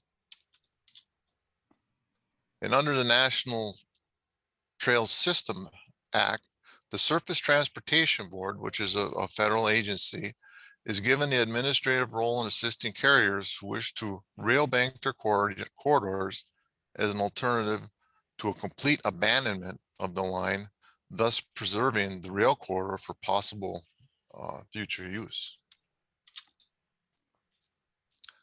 The railroad may form an agreement with any person, public or private, who would like to use the bank rail as a trail or linear park until it's again needed for rail use. The Surface Transportation Board assists in this process by imposing a notice of interim trail use in the abandonment decision. Now, the Surface Transportation Board, I'm going to explain as the way I perceive it. They're almost like a court where they actually have hearings and they have decisions, and these decisions are pretty much almost like law. So it's a big deal dealing with the Surface Transportation Board and the decisions they come up with. Does the railroad always maintain the option to reactivate the line? Under federal abandonment, yes, they do. The abandoning railroad has the right to reestablish rail service on a rail bank corridor at any time. Should that occur, the trail managing agency ordinarily is entitled to fair market compensation from the railroad that wants to reestablish the service. However, to avoid disputes, this issue should be specifically addressed as a contingency in the initial contact of abandoning the railroad. When the state negotiates this with the railroad, I haven't seen yet where they've said, this is how much we're going to pay. So it's always, and Ron might explain, we had a little chunk of this in the UP get reactivated here within the last 10 years. And I don't know what the transaction involved. And here's how I explain rail banking to customers, because it's complicated and confusing, but as part of the purchase agreement of real property, the transfer was made to the notice of interim trail use, and is further subject to interim trail use / rail banking agreement between the grantor, who was XYZ Railroad, and the grantee, which is in Michigan, typically the DNR or MDOT. It can be a private organization, it can be another government agency, and it would remain subject to the jurisdiction of the Surface Transportation Board for the purpose of reactivation of rail service. In other words, the trail has to be treated as if the tracks are still in and the train is still running. That's how these have to be treated. Any and all existing or new driveway crossings, the DNR's trail corridor in the above mentioned would require now an operating agreement, which is a permit or a license from the DNR. The operating agreement, permit, or license is not transferable and would be extinguished upon reactivation of the railroad service.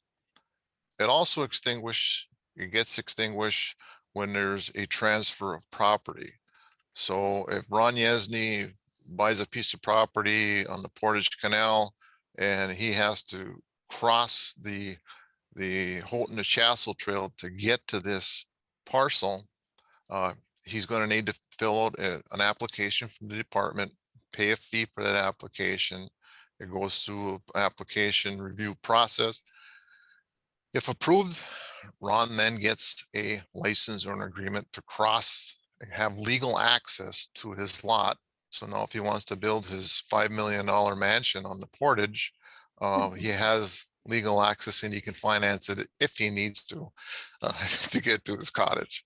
So, and upon the sale then, once Ron sells this place, the new owners will have to then turn around and apply for a crossing license for themselves. So it's different than easements. Easements are perpetual, they're forever, where these operating agreements are a license permit. Can I ask just one quick question then? So Yeah. you get that, if you got that easement and the trail is treated if the tracks are still there and they can reactivate the train, Ron's not going to get out of his driveway. What's going to happen is that's one thing that's in these agreements is upon rail reactivation, these agreements are null and void. Then that particular individual or Ron's going to have to go to the railroad and say, gee, I need a crossing here. So I'm going to need a permit. And the railroads give permits, but they charge for these permits. And they charge yearly. So, and that's how it was done back in the day. Even when the trains were still on the tracks and private individuals had crossings to get to their properties, but they had a permit from the railroad to do so. And once the railroad sold the properties now to the DNR, that extinguished all those permits. Got it. So one thing I'll ask people that come to us and say, I'm going to use the Portage area in Holton for an example, because there are just tons of homes and cottages that have to be accessed across that corridor. Is I ask them if, how long, first of all, how long have you owned the property? And if they say, mom and dad had it, and now we have it. And while the trains were still going, mom and dad had it, yep. And there was a crossing there. So I said, well, more than likely there was a permit there from the railroad. And if you can find that old permit and show proof that you had legal access there, it'll make getting the easement, or excuse me, the new permit and license from the state a lot easier, because you can prove that you've had historical access to that. So that helps. So now this is federal rail banking we were talking about here. Okay, so now we're going to move on to the State Transportation Preservation Act of 1976, which is known as Act 295 of 76. And that's an act to improve and maintain transportation services in this state, to provide for the acquisition and use of funds, to provide for the acquisition of certain railroad facilities, certain property, to provide for the disposition and use of facilities and property acquired under this act, to provide for financial assistance to certain private transportation services, to prescribe the powers and duties of certain state government, state departments and agencies, which would be MDOT, DNR, to provide for the transfer of certain funds, to provide for the creation of certain funds, and to provide for appropriations.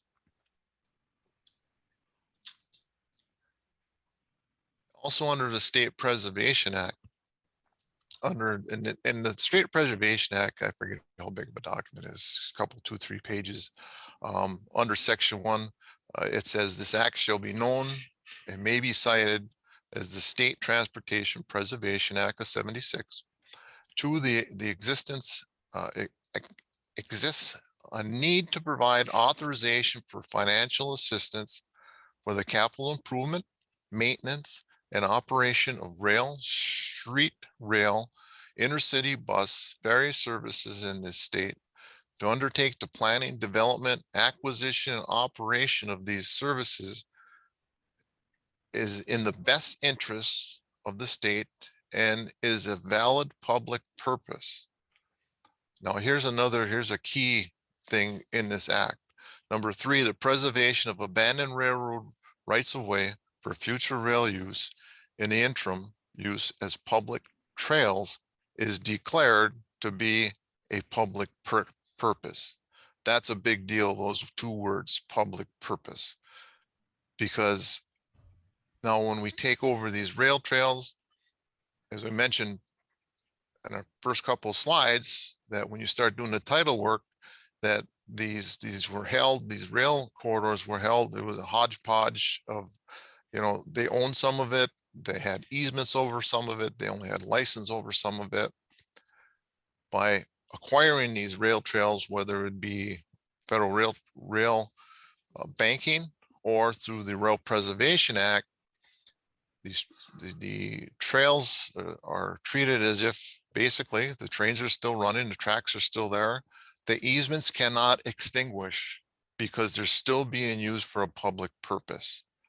So, and there's been some court cases on that throughout the state. It's been challenged, and you know the people have won these challenges because the courts have decided that the easements will still stay in place for trails, because one reason is this Preservation Act. So.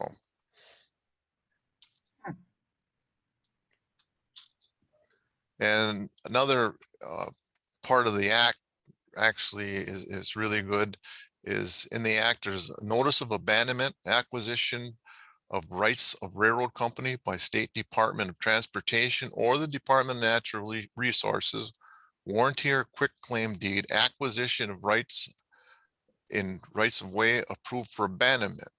So in the law, a railroad company operating within this state shall notify the department, and they're talking about MDOT here, at the time it files with the appropriate government agencies for abandonment of the line.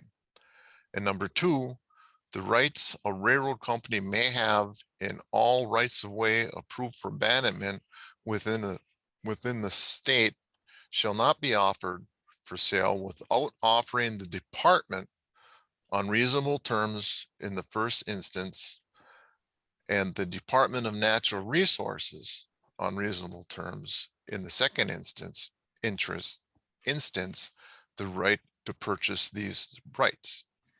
So railroad decides they're going to abandon their line. They make notification to the Surface Transportation Board. They want to make abandon the line.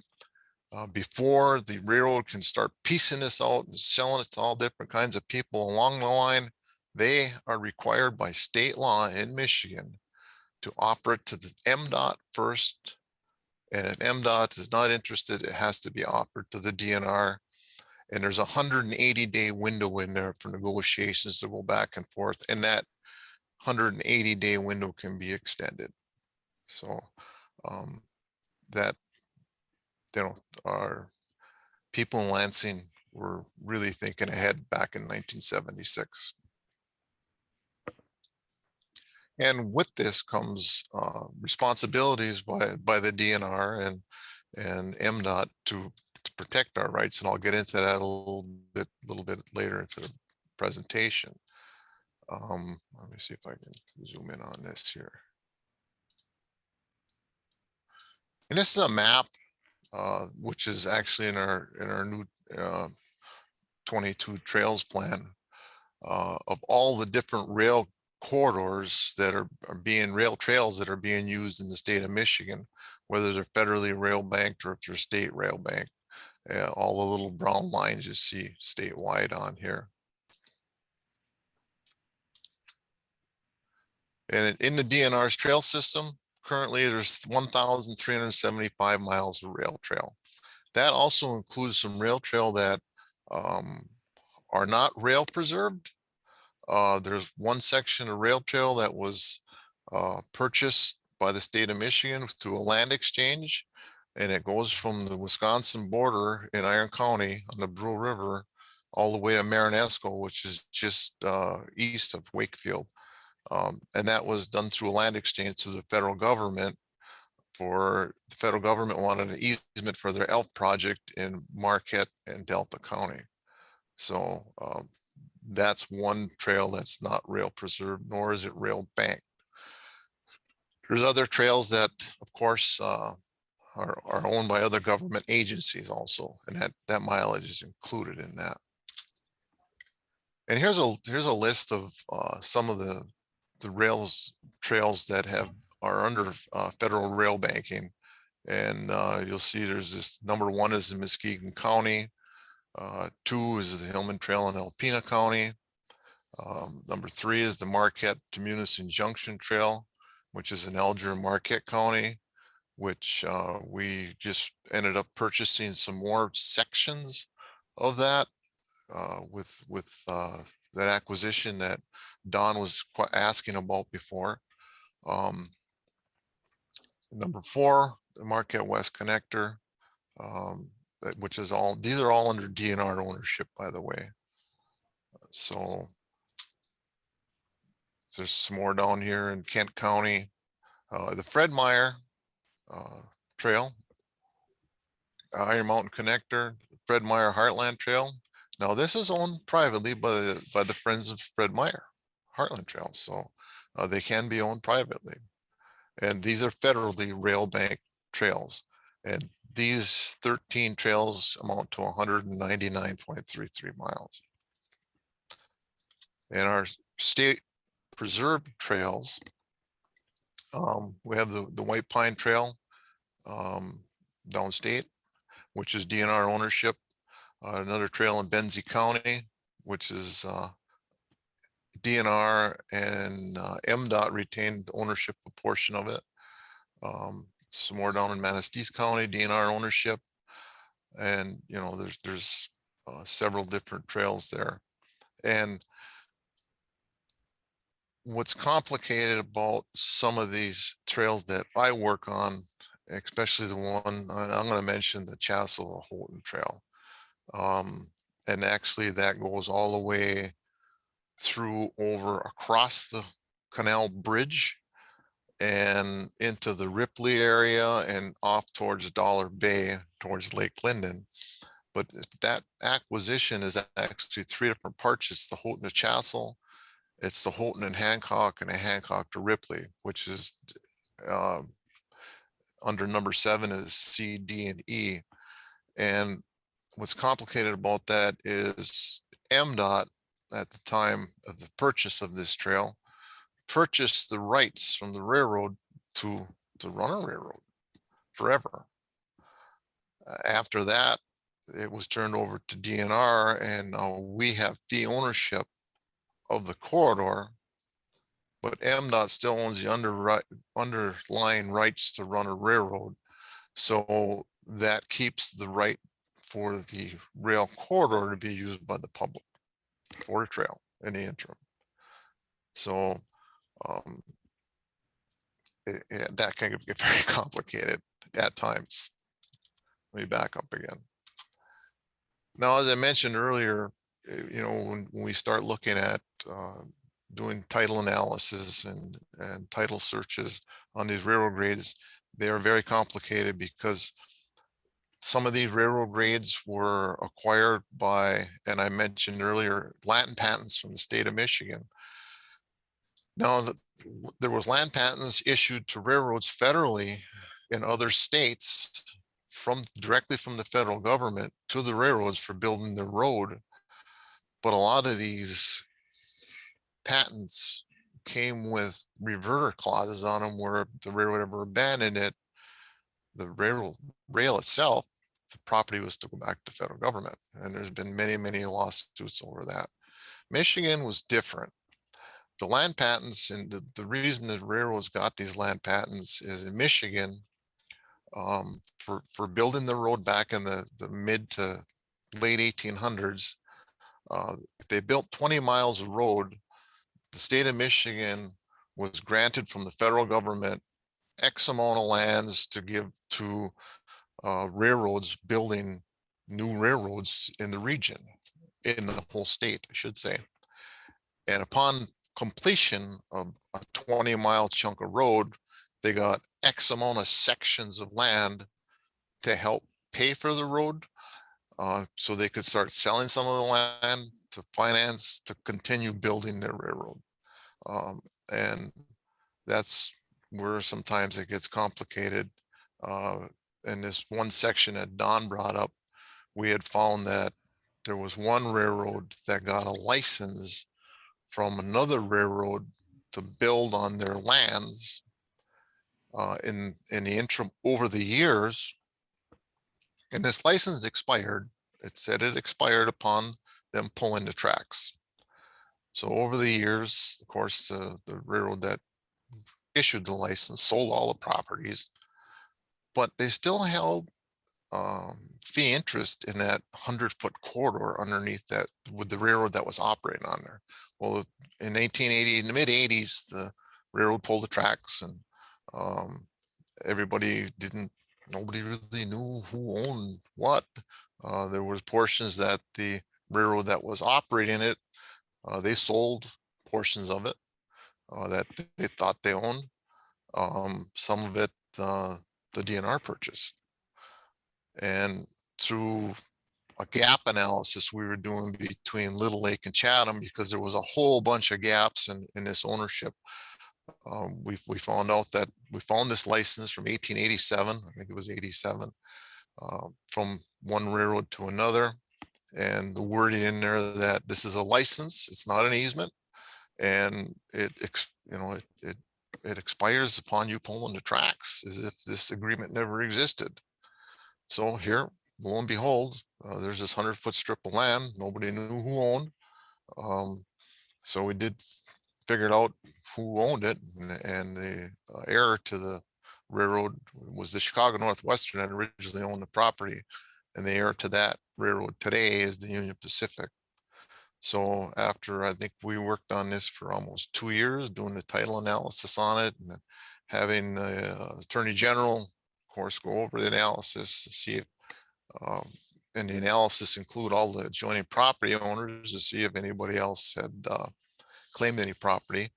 And after the Attorney General looked at it, made a determination, and a lot of help with real estate.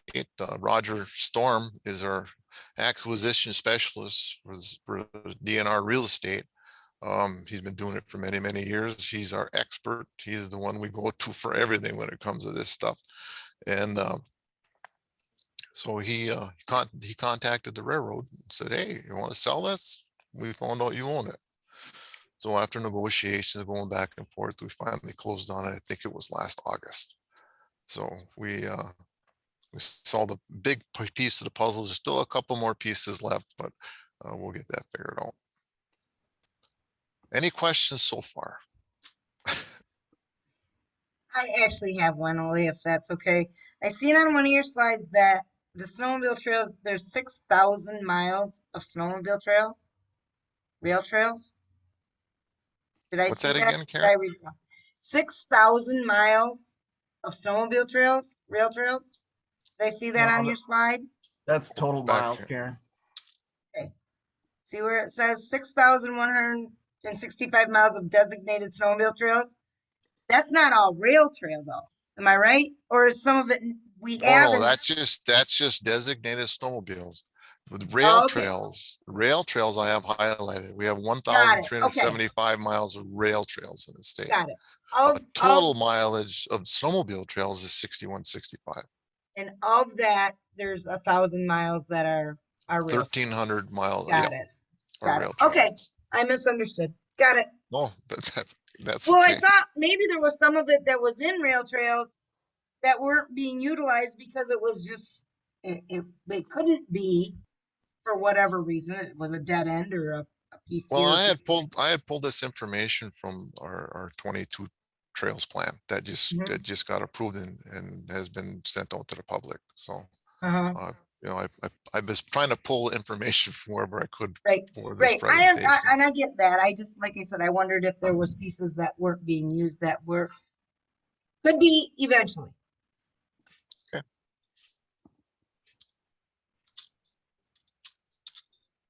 I'm going to continue on, and you know, with owning all these rail trails comes a responsibility of making sure that they're secured and people don't start squatting on them and building garages on them and blocking them off.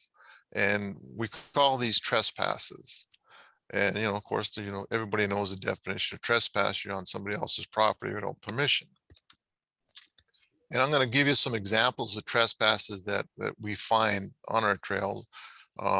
Here's a trailer that was parked and somebody was using it as their weekend getaway camp on the corridor. And of course, found out who owned it, contacted the individual. They weren't very cooperative, but over time, they did finally cooperate. They moved their trailer, they cleaned up you can see the stuff way in the background, which was also on the ownership of the DNR. They moved it off to their ownership. So we got it resolved. Here's what we call a timber trespass. This area here, the DNR owns 50 feet each side of the center line of the trail. And somebody reported that, hey, there's somebody cutting all this timber down on the DNR trail. So I went and investigated it, and sure enough, somebody was cutting all the timber down. So I contacted the logging company, and the logging company said, well, the owner told us that they own that. So I did contact the owner, and this happens a lot. They didn't realize that they did not own it, because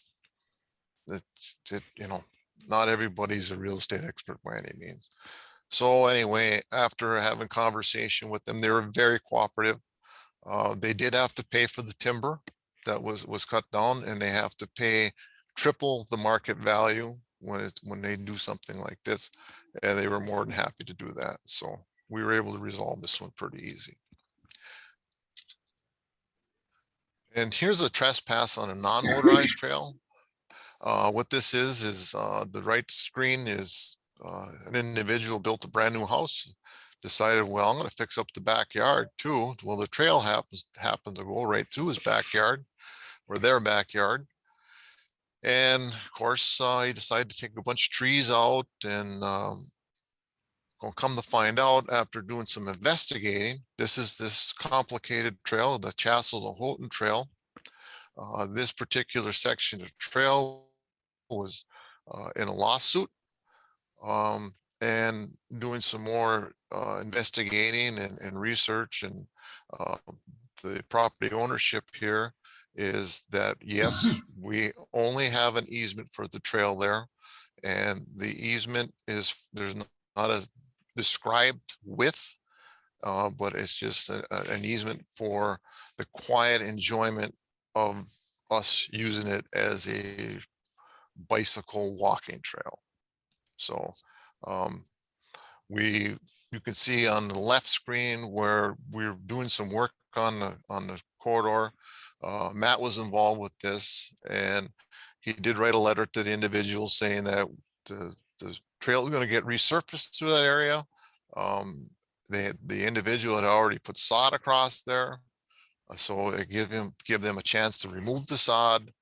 And I don't know if that's happened or not, but I think the graveling is not getting done till this spring. So this is still an ongoing issue on this one here.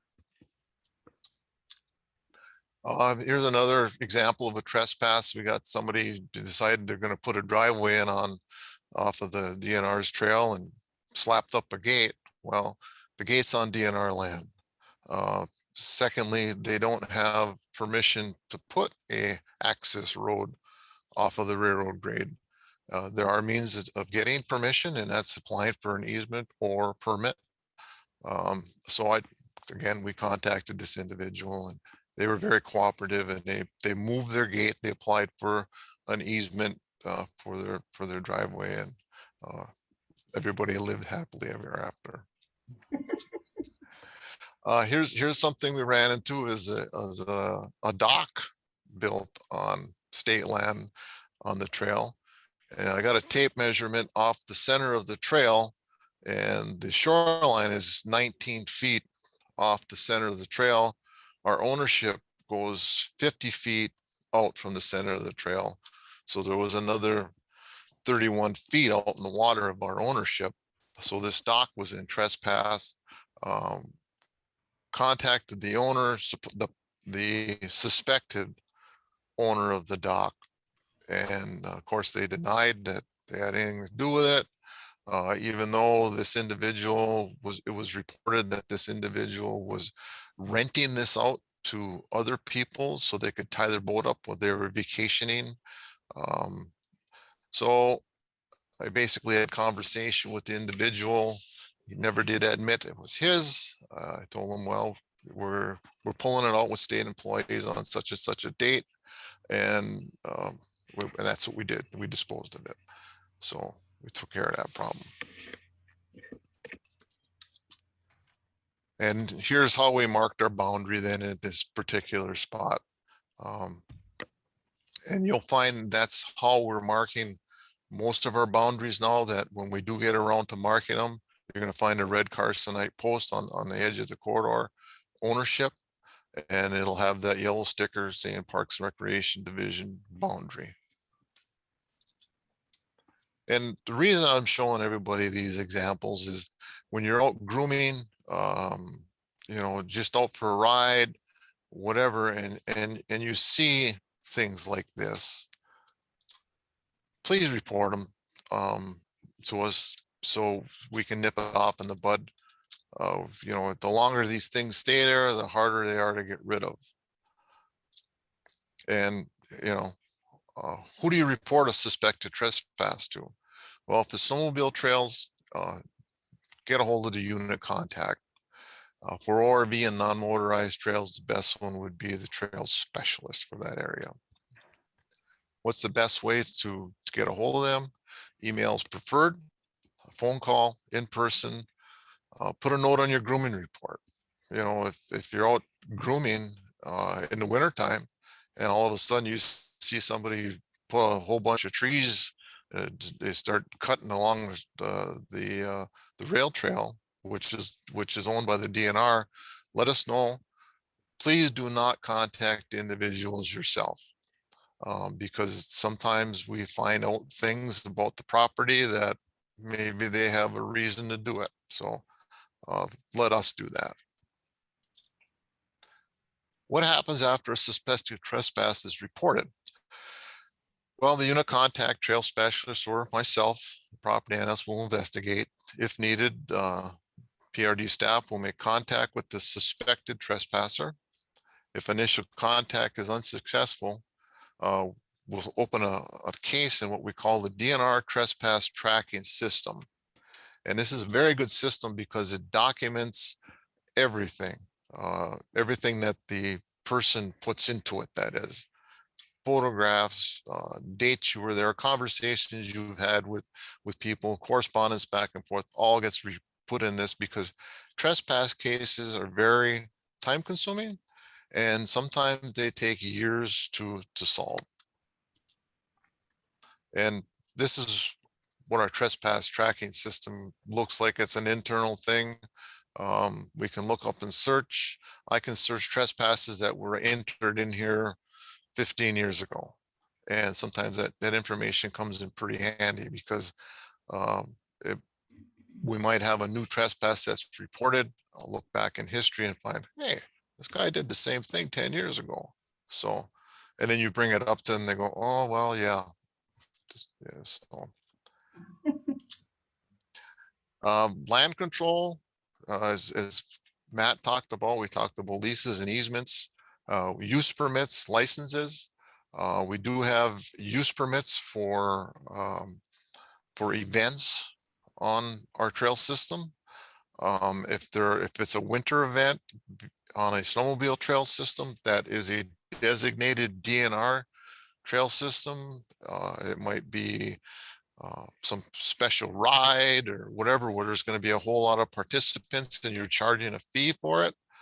Whether you're charging a fee or not, you're going to need a use permit.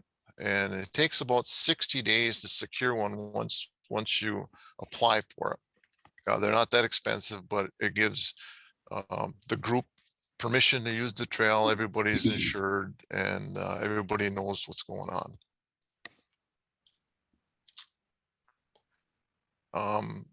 Talking about land control documents that the clubs are required to submit yearly. And this is right in your instructions for your grants, it's in the grants handbook. And I wanted to bring this up because there's a lack of in some groups. And, all private land and snowmobile grant sponsor will be utilizing and carrying out the work specified.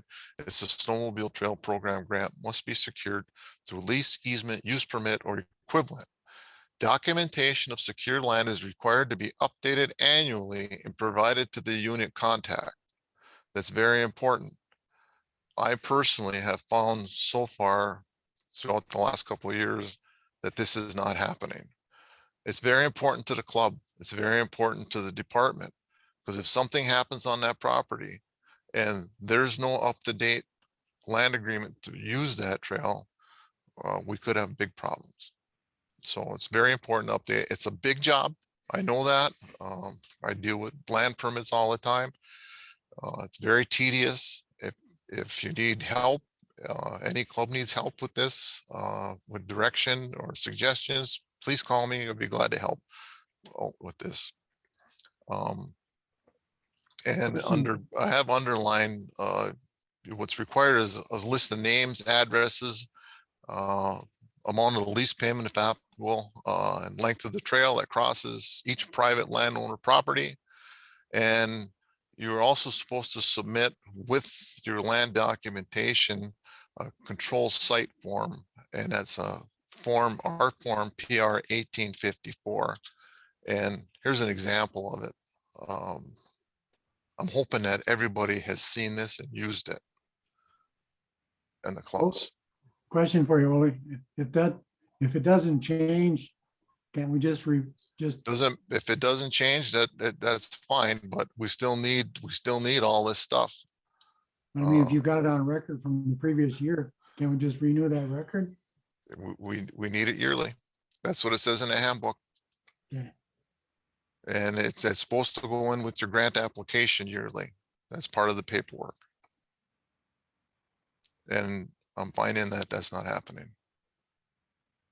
I've asked some of the field contacts in different areas, for this information. They said, well, we don't have anything in the file. And I think might be part of the problem is the department ourselves are going through a huge transition with employees. We're losing our senior employers to retirement. They're not being replaced.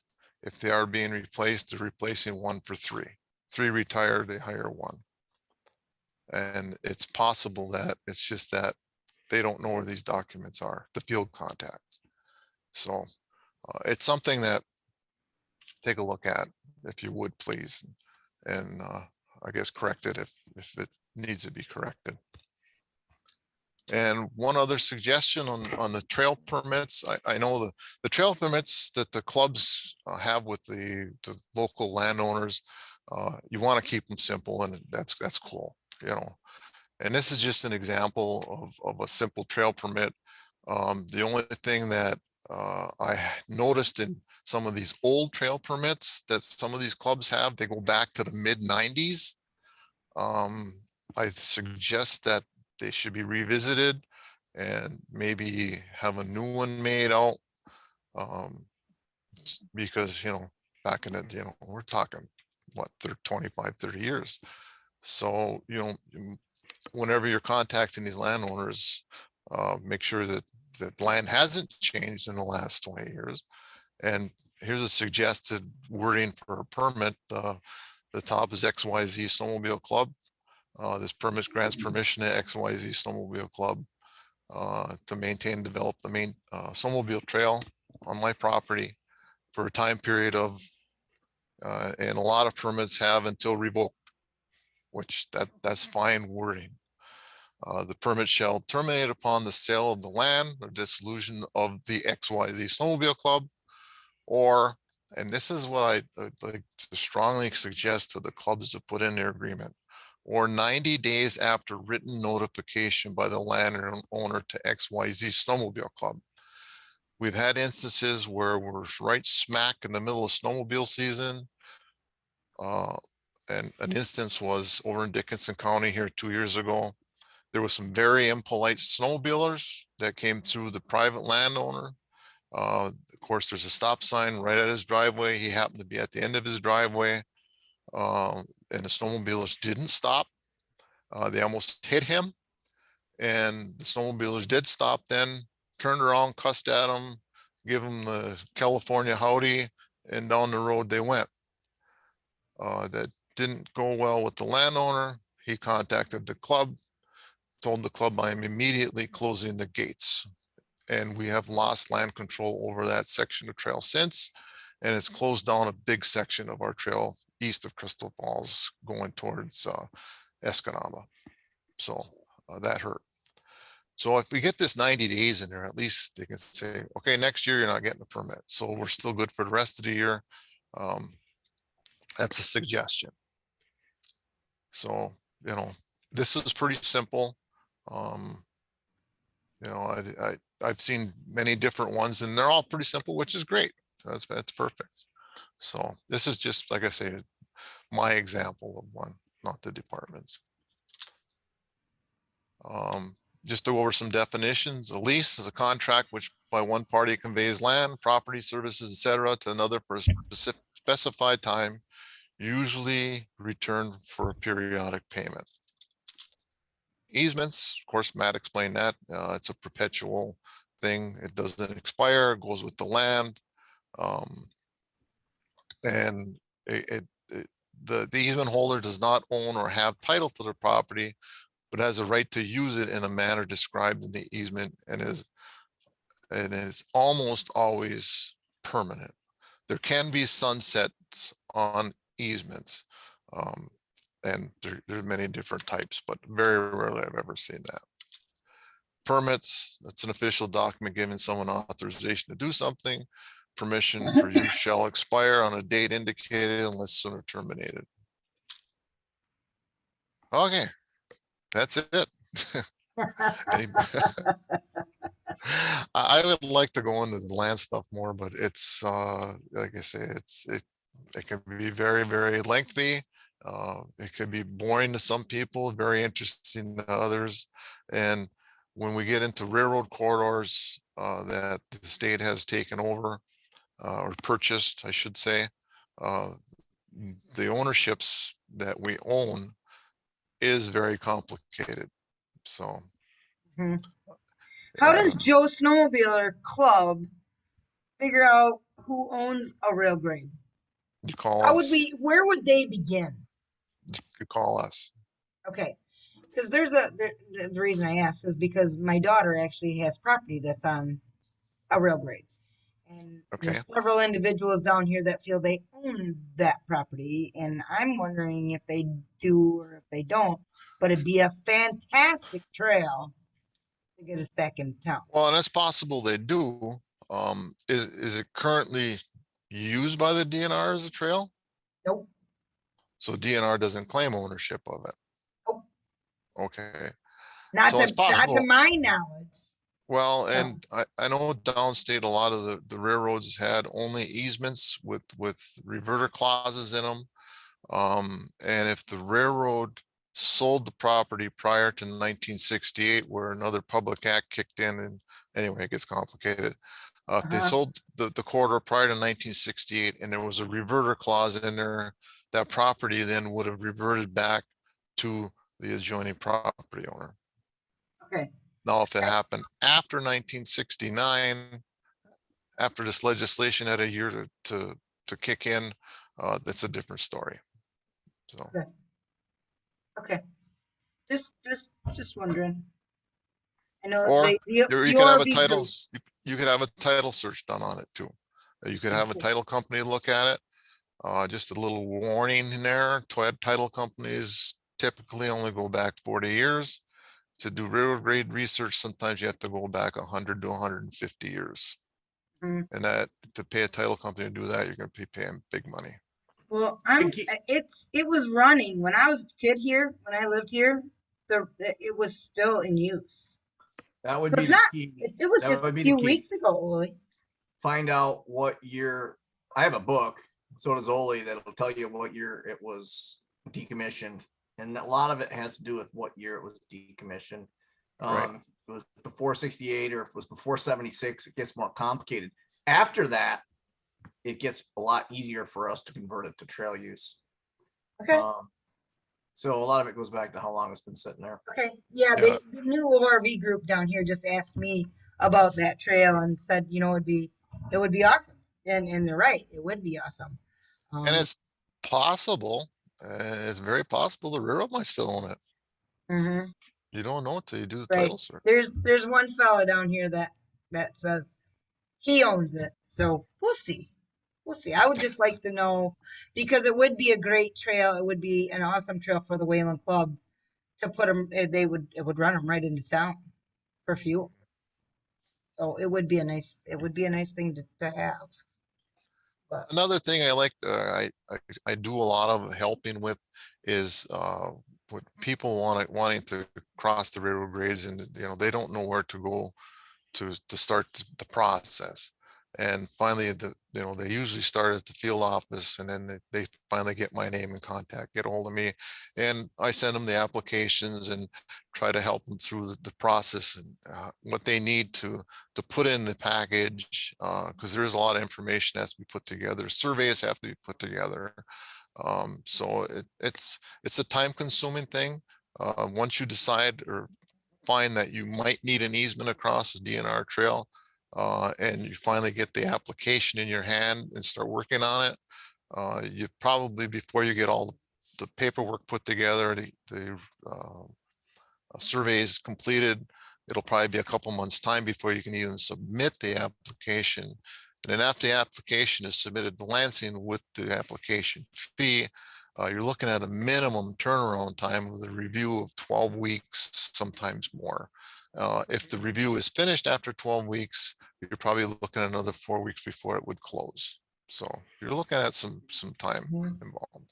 so what is it that you have to what information would I have to send to you about that trail that actually goes What through you Heather's would property?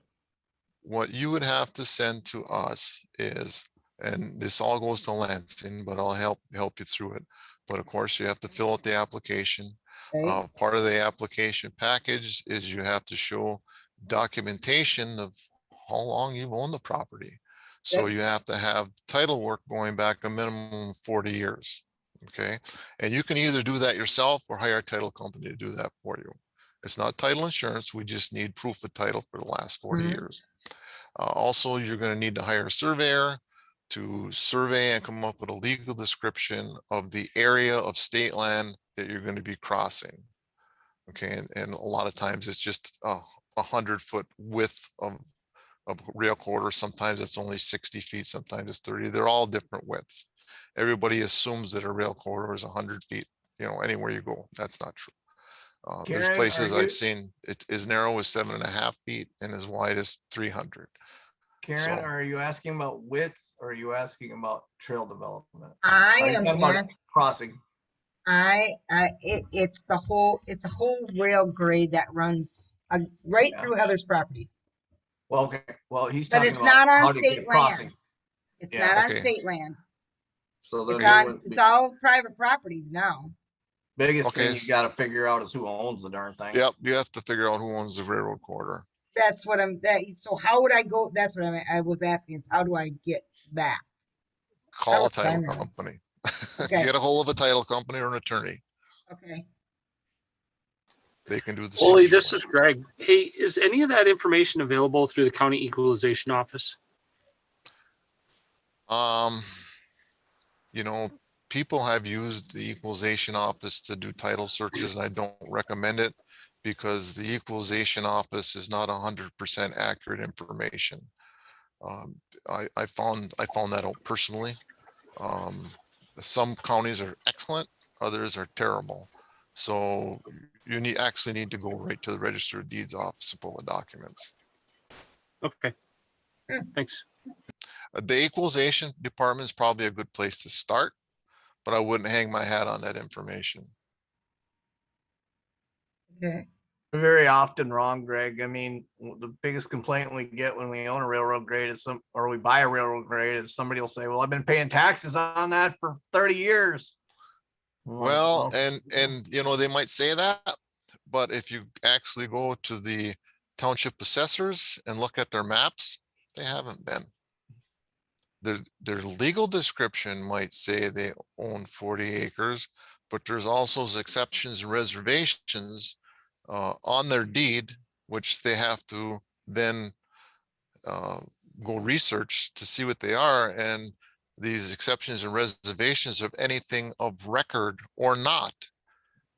And when they say or not, there might be easements running through properties that were never recorded, but Michigan is not a recording state for easements.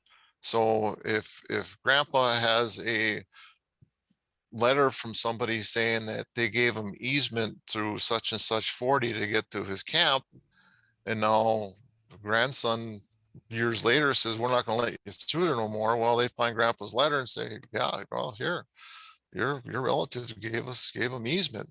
And they'll say, well, it's not recorded. Doesn't matter. You got a document that says that, because Michigan is not a recording state. And when you get in that argument, get a hold of an attorney.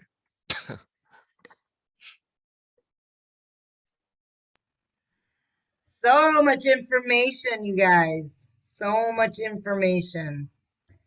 The complex program that that so many people want to simplify, and it's not simple at all. No, the user group doesn't understand how complex our program is, with motorized recreation for sure. Anybody else have any questions for Oli? Great presentation, Oli. Yes, very, Thank you. very informative. It was a great And presentation. there's my contact information. If anybody got any questions or needs some information, email me or give me a call.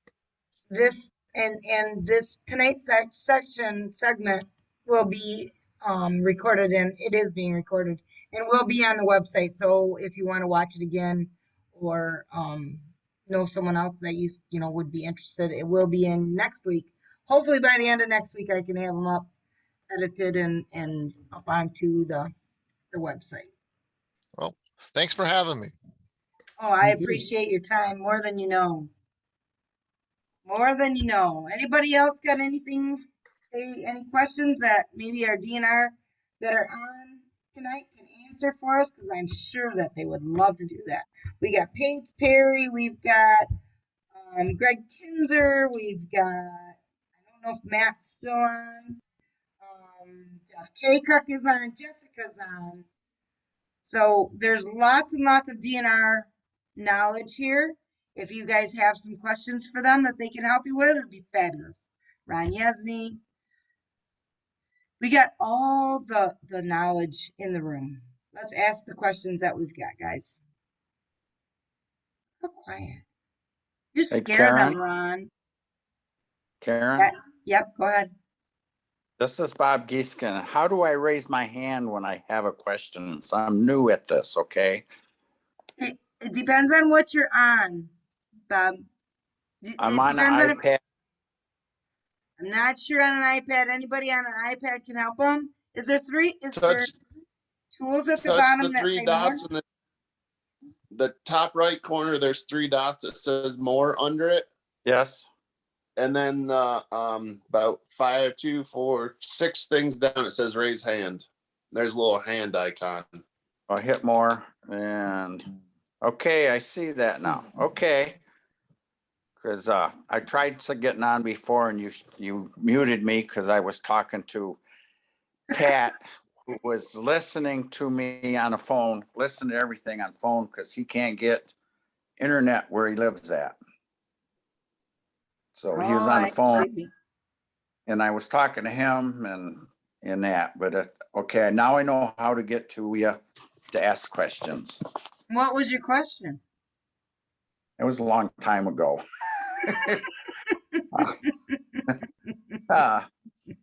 It was, God, let me think. Oh man, what was it? It was with the groomers and stuff, not so much the groomers, but the DNR trails and stuff. We had like 5 when that DNR or the guy from the Congress or whatever he is. Representative DeMoose. Yeah. is it that law, are they gonna put a speed limit on for them ORVs and stuff like that on the trails? Or have That they was, talked about that? that was Yeah. researched through the ORV work group. And I don't know that they ever made the resolution, but I don't think that they want to put speed limits on the trail. Okay, that's what I was wondering, because they probably have to do the snowmobiles then too, but I come inches from getting hit by a side by side, and it was, if I was on a road or they were driving on a road like that, that'd have been a reckless driving ticket. Mhm. You know, that's what I'm seeing. I mean, I was inches. And I, like say, I'm on a snowmobile, they were enclosed. I'd have Right. probably still been in the hospital. Right. And You know. that's one of the biggest pushes for our legislation, is that it's not safe. As well as, like you say, the Yeah. damage to the surface, as well as it's just not safe. You know? Yeah. One thing I'd like to mention, Karen, on DNR rail trails, DNR owned rail trails in the state of Michigan. There are no laws, nor are there any director's orders to the department not allowing wheeled vehicles on those trails, even during the winter season.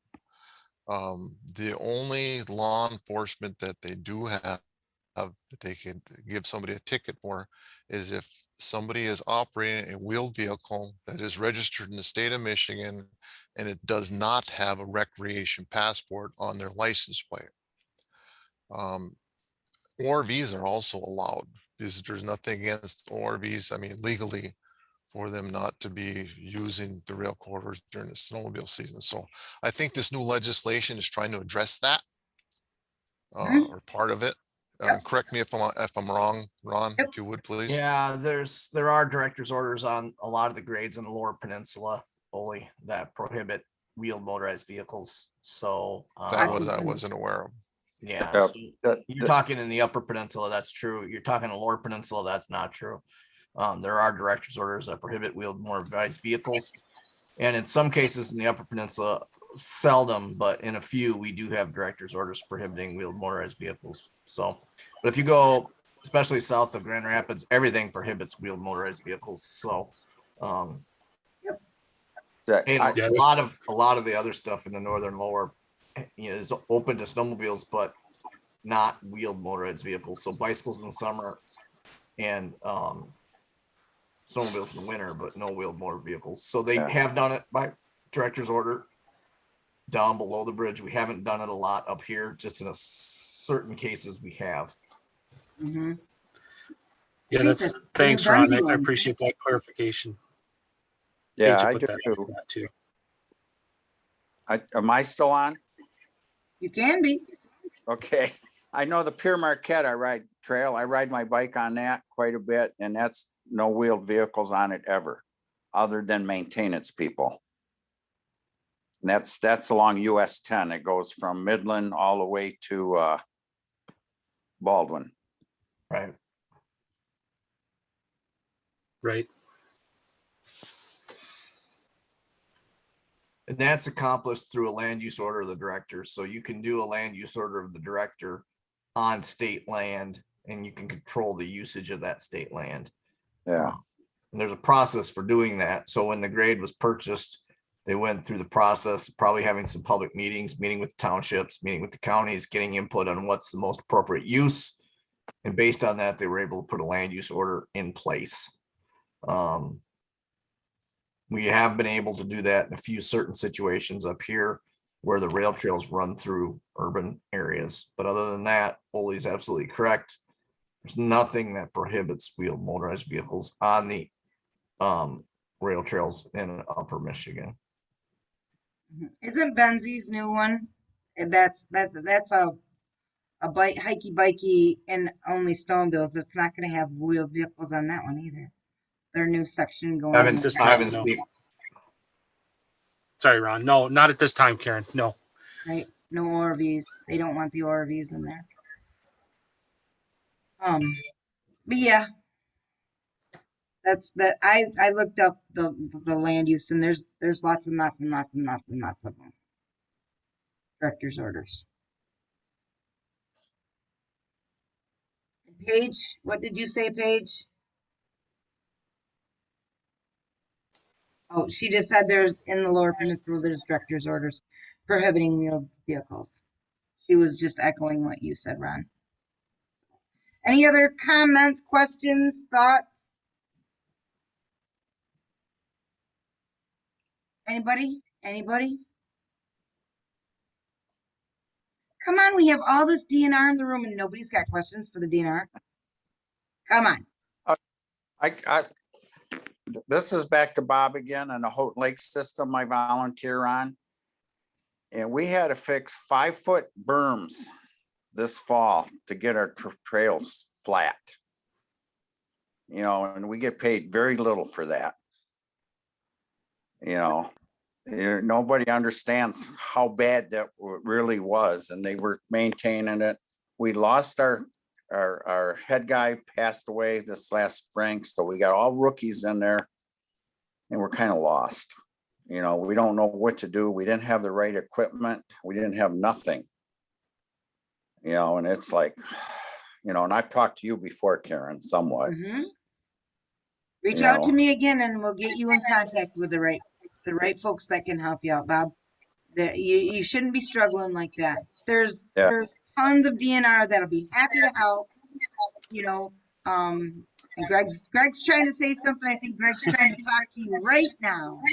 Okay. Yeah, I was just going to chime in. Thanks. So I heard you, Bob. I heard you say this is Houghton Lake area. Yes. Okay. We lost Jacob last spring. He passed away. And I'm sorry to hear that. We got a brand new rookie guy, Pat Groomer is his name, and we don't really know. You know, we're kind of lost. I've helped, and we ain't got the right equipment, and because Mike had his way and nobody could talk him into anything else. And now we're finding out, like, whoa, there's better ways. There's got to. I grew up on a farm. There's got to be better ways than what he was doing. You know. And this was your FRD contact that you mentioned. No, he was okay. He ran everything. He talked to gotcha. Okay. Amy. Yeah. So reach out to me and your FRD contact. We currently don't have a trail specialist. Amy Swainston was your trail specialist in that region. She took another position, so we're currently working on filling that position. So in the meantime, I'm pulling double and triple duty. So, and looking for help from the rest of my specialists. So if you need anything, you know, reach out to me first. And I see Paige is putting a comment in the chat. So let's see. So she said we've contract graded that system in the past. So, and that's something that Paige can help on, is to get some contractors in there to grade that out for you. Yeah, we had that. We have a road grader which broke down, and we ain't finding anybody can fix it. It's something to do with the steering, and we keep asking different people, but we don't know if it works. It's never been on the trail. It might be too big and stuff like that. Yeah, sometimes those motor graders don't do everything that you need them to. You know, especially when we run into really big berms. Sometimes that's dozer work. You know, so I did it all. I did it all with a John Deere bucket, and that ain't the right stuff. You know, if I had a hat on, I would take my hat off to you, sir, because that is tough stuff. Oh, it's scary. You know, you're leaning so far over. It's like, and I say, I grew up on a farm. I'm used to a lot of stuff, not that. Yeah. That's where you may need to bring in a contractor and have them contract grade it. So get with Mr. Kinzer or Paige or you know, and your contact. Yep, and your contact, and well, if it's for dirt, there isn't one. Yeah, it's well, but it can start with your unit contact, and we can work it from there. Yeah, we have Amy for the snow. Another Amy, I don't know. I'm terrible at names. That's okay. I know who you're talking about. Yeah, she seems to be pretty good with. After Mike passed away, she's really helped everybody out. I got to say that. Good. You know, as much as I worked with I've worked with that Amy before, and she is good. She'll help us out. I think the big thing is for anybody, when you run into things that are kind of outside your wheelhouse, or you have questions or not sure how to handle, then reach out to us. Your trail specialist and your unit contact, because that's why we're here. Is we have a lot of different tools in the toolbox, and sometimes it takes a different wrench to get it done. So Yeah. And we both, there's like 4 of us what's been doing this for a while, but we've never been above Mike. Mike dealt with Amy. He told us don't talk to Amy, blah, blah, blah, and I understand that. Go the chain of command. Yep. I'm older, and I understand stuff like that. But it's like now when he passed away with COVID in March, we're hung out to dry. And the guy what took over was pretty much a rookie doing stuff, and he's doing a great job. I got to say that. We didn't have no snow, but other than that, he's listening and trying. Right. And you're not alone in there. There's been a lot of club turnover. What we're seeing, I think, Bob, is what's happening is that these clubs had the same people in charge since the 70s. They were 35-year-old men that were in there in the 70s, and now they're in their 80s and 90s, and they're finally having to let go. They don't want to let go, but they're having to let go. And so there is a lot of turnover out there, which is good. It's not good. Yeah. That isn't what I meant. It's that let the younger guys in there, and let's rebuild these relationships that we have with the DNR. DNR is not our enemy, and we need to get back to that. Yeah, and I understand. Mike was only 57, and he's done it he was 20 some years in doing it. Mm-hmm. He was the head rusher, the head groomer, and everything. Mm-hmm. He talked to Amy, and when you go out, we can go out now. He assigned, went out. Right. Yeah. But it's we've never had this much. I call them berms around the corners. We've never had them this high before. We've had more summer traffic than we ever dreamed of. The ORV definitely the traffic has increased a lot. The program, I mean, they're selling units hand over, Yeah, we got spices right the population. Exactly. The population Yeah. exploded in ORVs. So of course there's going to be problems. So those are all things we're going to have to learn to combat and how to fix them and how to make it better. Yeah, we got one tractor or one blade for tractors. That's it. One rear blade. We have no front blades or nothing to help us out on anything. Mike was against that, and it's like, and I listened yesterday when you guys were talking about how to groom and stuff. We don't know that stuff. Our new guys don't know it. You know what? You get a hold of me and I will get you somebody down there to come and groom with you for a few days and teach you that. We got to get some great guys. Well, next year, that's fine. Yeah. I got several great guys that are more than happy to come down and work with the club and spend a few days and get you going. Yeah, like I say, Pat's doing everything he knows how to do. He's doing a super job, but it's a learning experience for him too. Exactly. We all have to learn. We all started someplace. Yeah. Even Ron Yesney, the millionaire, with his $5 million home that he built on the trail. Yeah. The rail trail. Yeah. Let's see. Six. Right, Ron? 6 million. Oh, 6 million. Yeah. Sorry. Yeah. Don Burton started. We all started someplace. Yeah. So don't let it overwhelm you. Don't get frustrated. Call somebody and ask for help. Yep. Okay. Hey, Bob, I put my email and my cell phone number in the chat there for you. Okay. He doesn't know how to raise his hand. Well, maybe you can teach him that. Well, then Bob, Karen, send Bob my number, would you please? I will. Thanks. I'll send him your stuff, Bob. Okay. I got email. I get frustrated on these computer stuff really quick. It's okay. I can email it to you. I'll write myself a note and make sure that I get it over to you. Okay, Bob? I appreciate it. And I run a CNC mill. I did all my programming, but it's way different on a regular computer and this iPad, you know. Yep. Yep.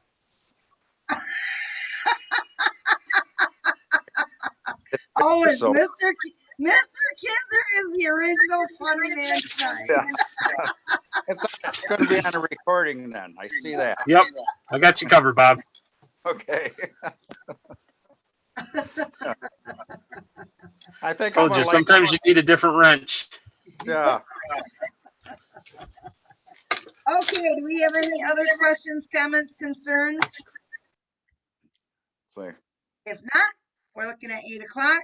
Still time to have a little cocktail before we go to bed. And thank you all so much for your time. We have Hey, a lot Karen? of we got a hand here. Mr. iPad's got a You hand. hear me? Yep. Karen, you hear me? Yep. I hear somebody. Go ahead. Yeah, Bob, the guy from Houghton Lake. This is Barry. I'm on the SAW committee. Been doing grooming for 25 years. If you guys need something, just give me a heads up. I'll be glad to come down and help you. Okay. I think we're doing our grooming all right. It's getting it prepped. We had a lot of work, a lot of hard work and in that. But we have only groomed twice. That's all snow we've had, or 3 times. And we had no snow this year. Well, I can help you out with showing you how to grade and stuff too, because I built a couple graders. Okay. Maybe you can fix theirs too, Barry. Hey, yeah, you never know. Where's Barry from? Mansalona. Manslaughter, you're close then, so.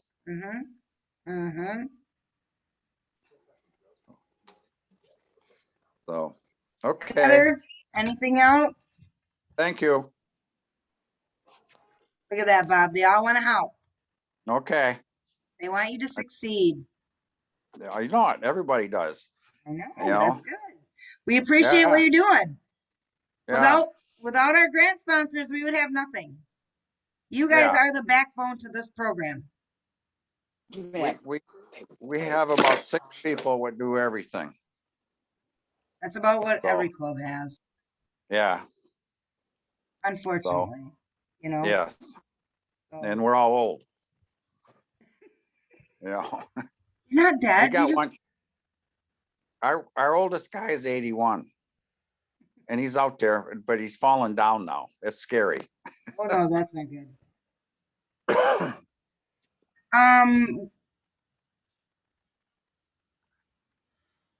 Okay, I have nothing else. I will send that information out to you, Bob, but if we have no other comments or concerns, no one else has anything else, they're dropping like flies. I think they're done. I think they're tired. Yep. Alrighty, thank you all for coming. I appreciate your time. More than you know, especially our DNR, for sitting here all night. I know you've all worked all day and there's probably a million other things that you could be doing, and yet here you are sitting here with the grant sponsors. And Mr. Veltman, I love that sweatshirt. Got his Groomer Workshop sweatshirt on. The only one. So thank you all Thanks so for much. having us, Karen. Yep. Thank you for coming. And again, I appreciate your time because I know you guys are busy. See ya. Bye, Chris. Thanks, everybody. Have a good night.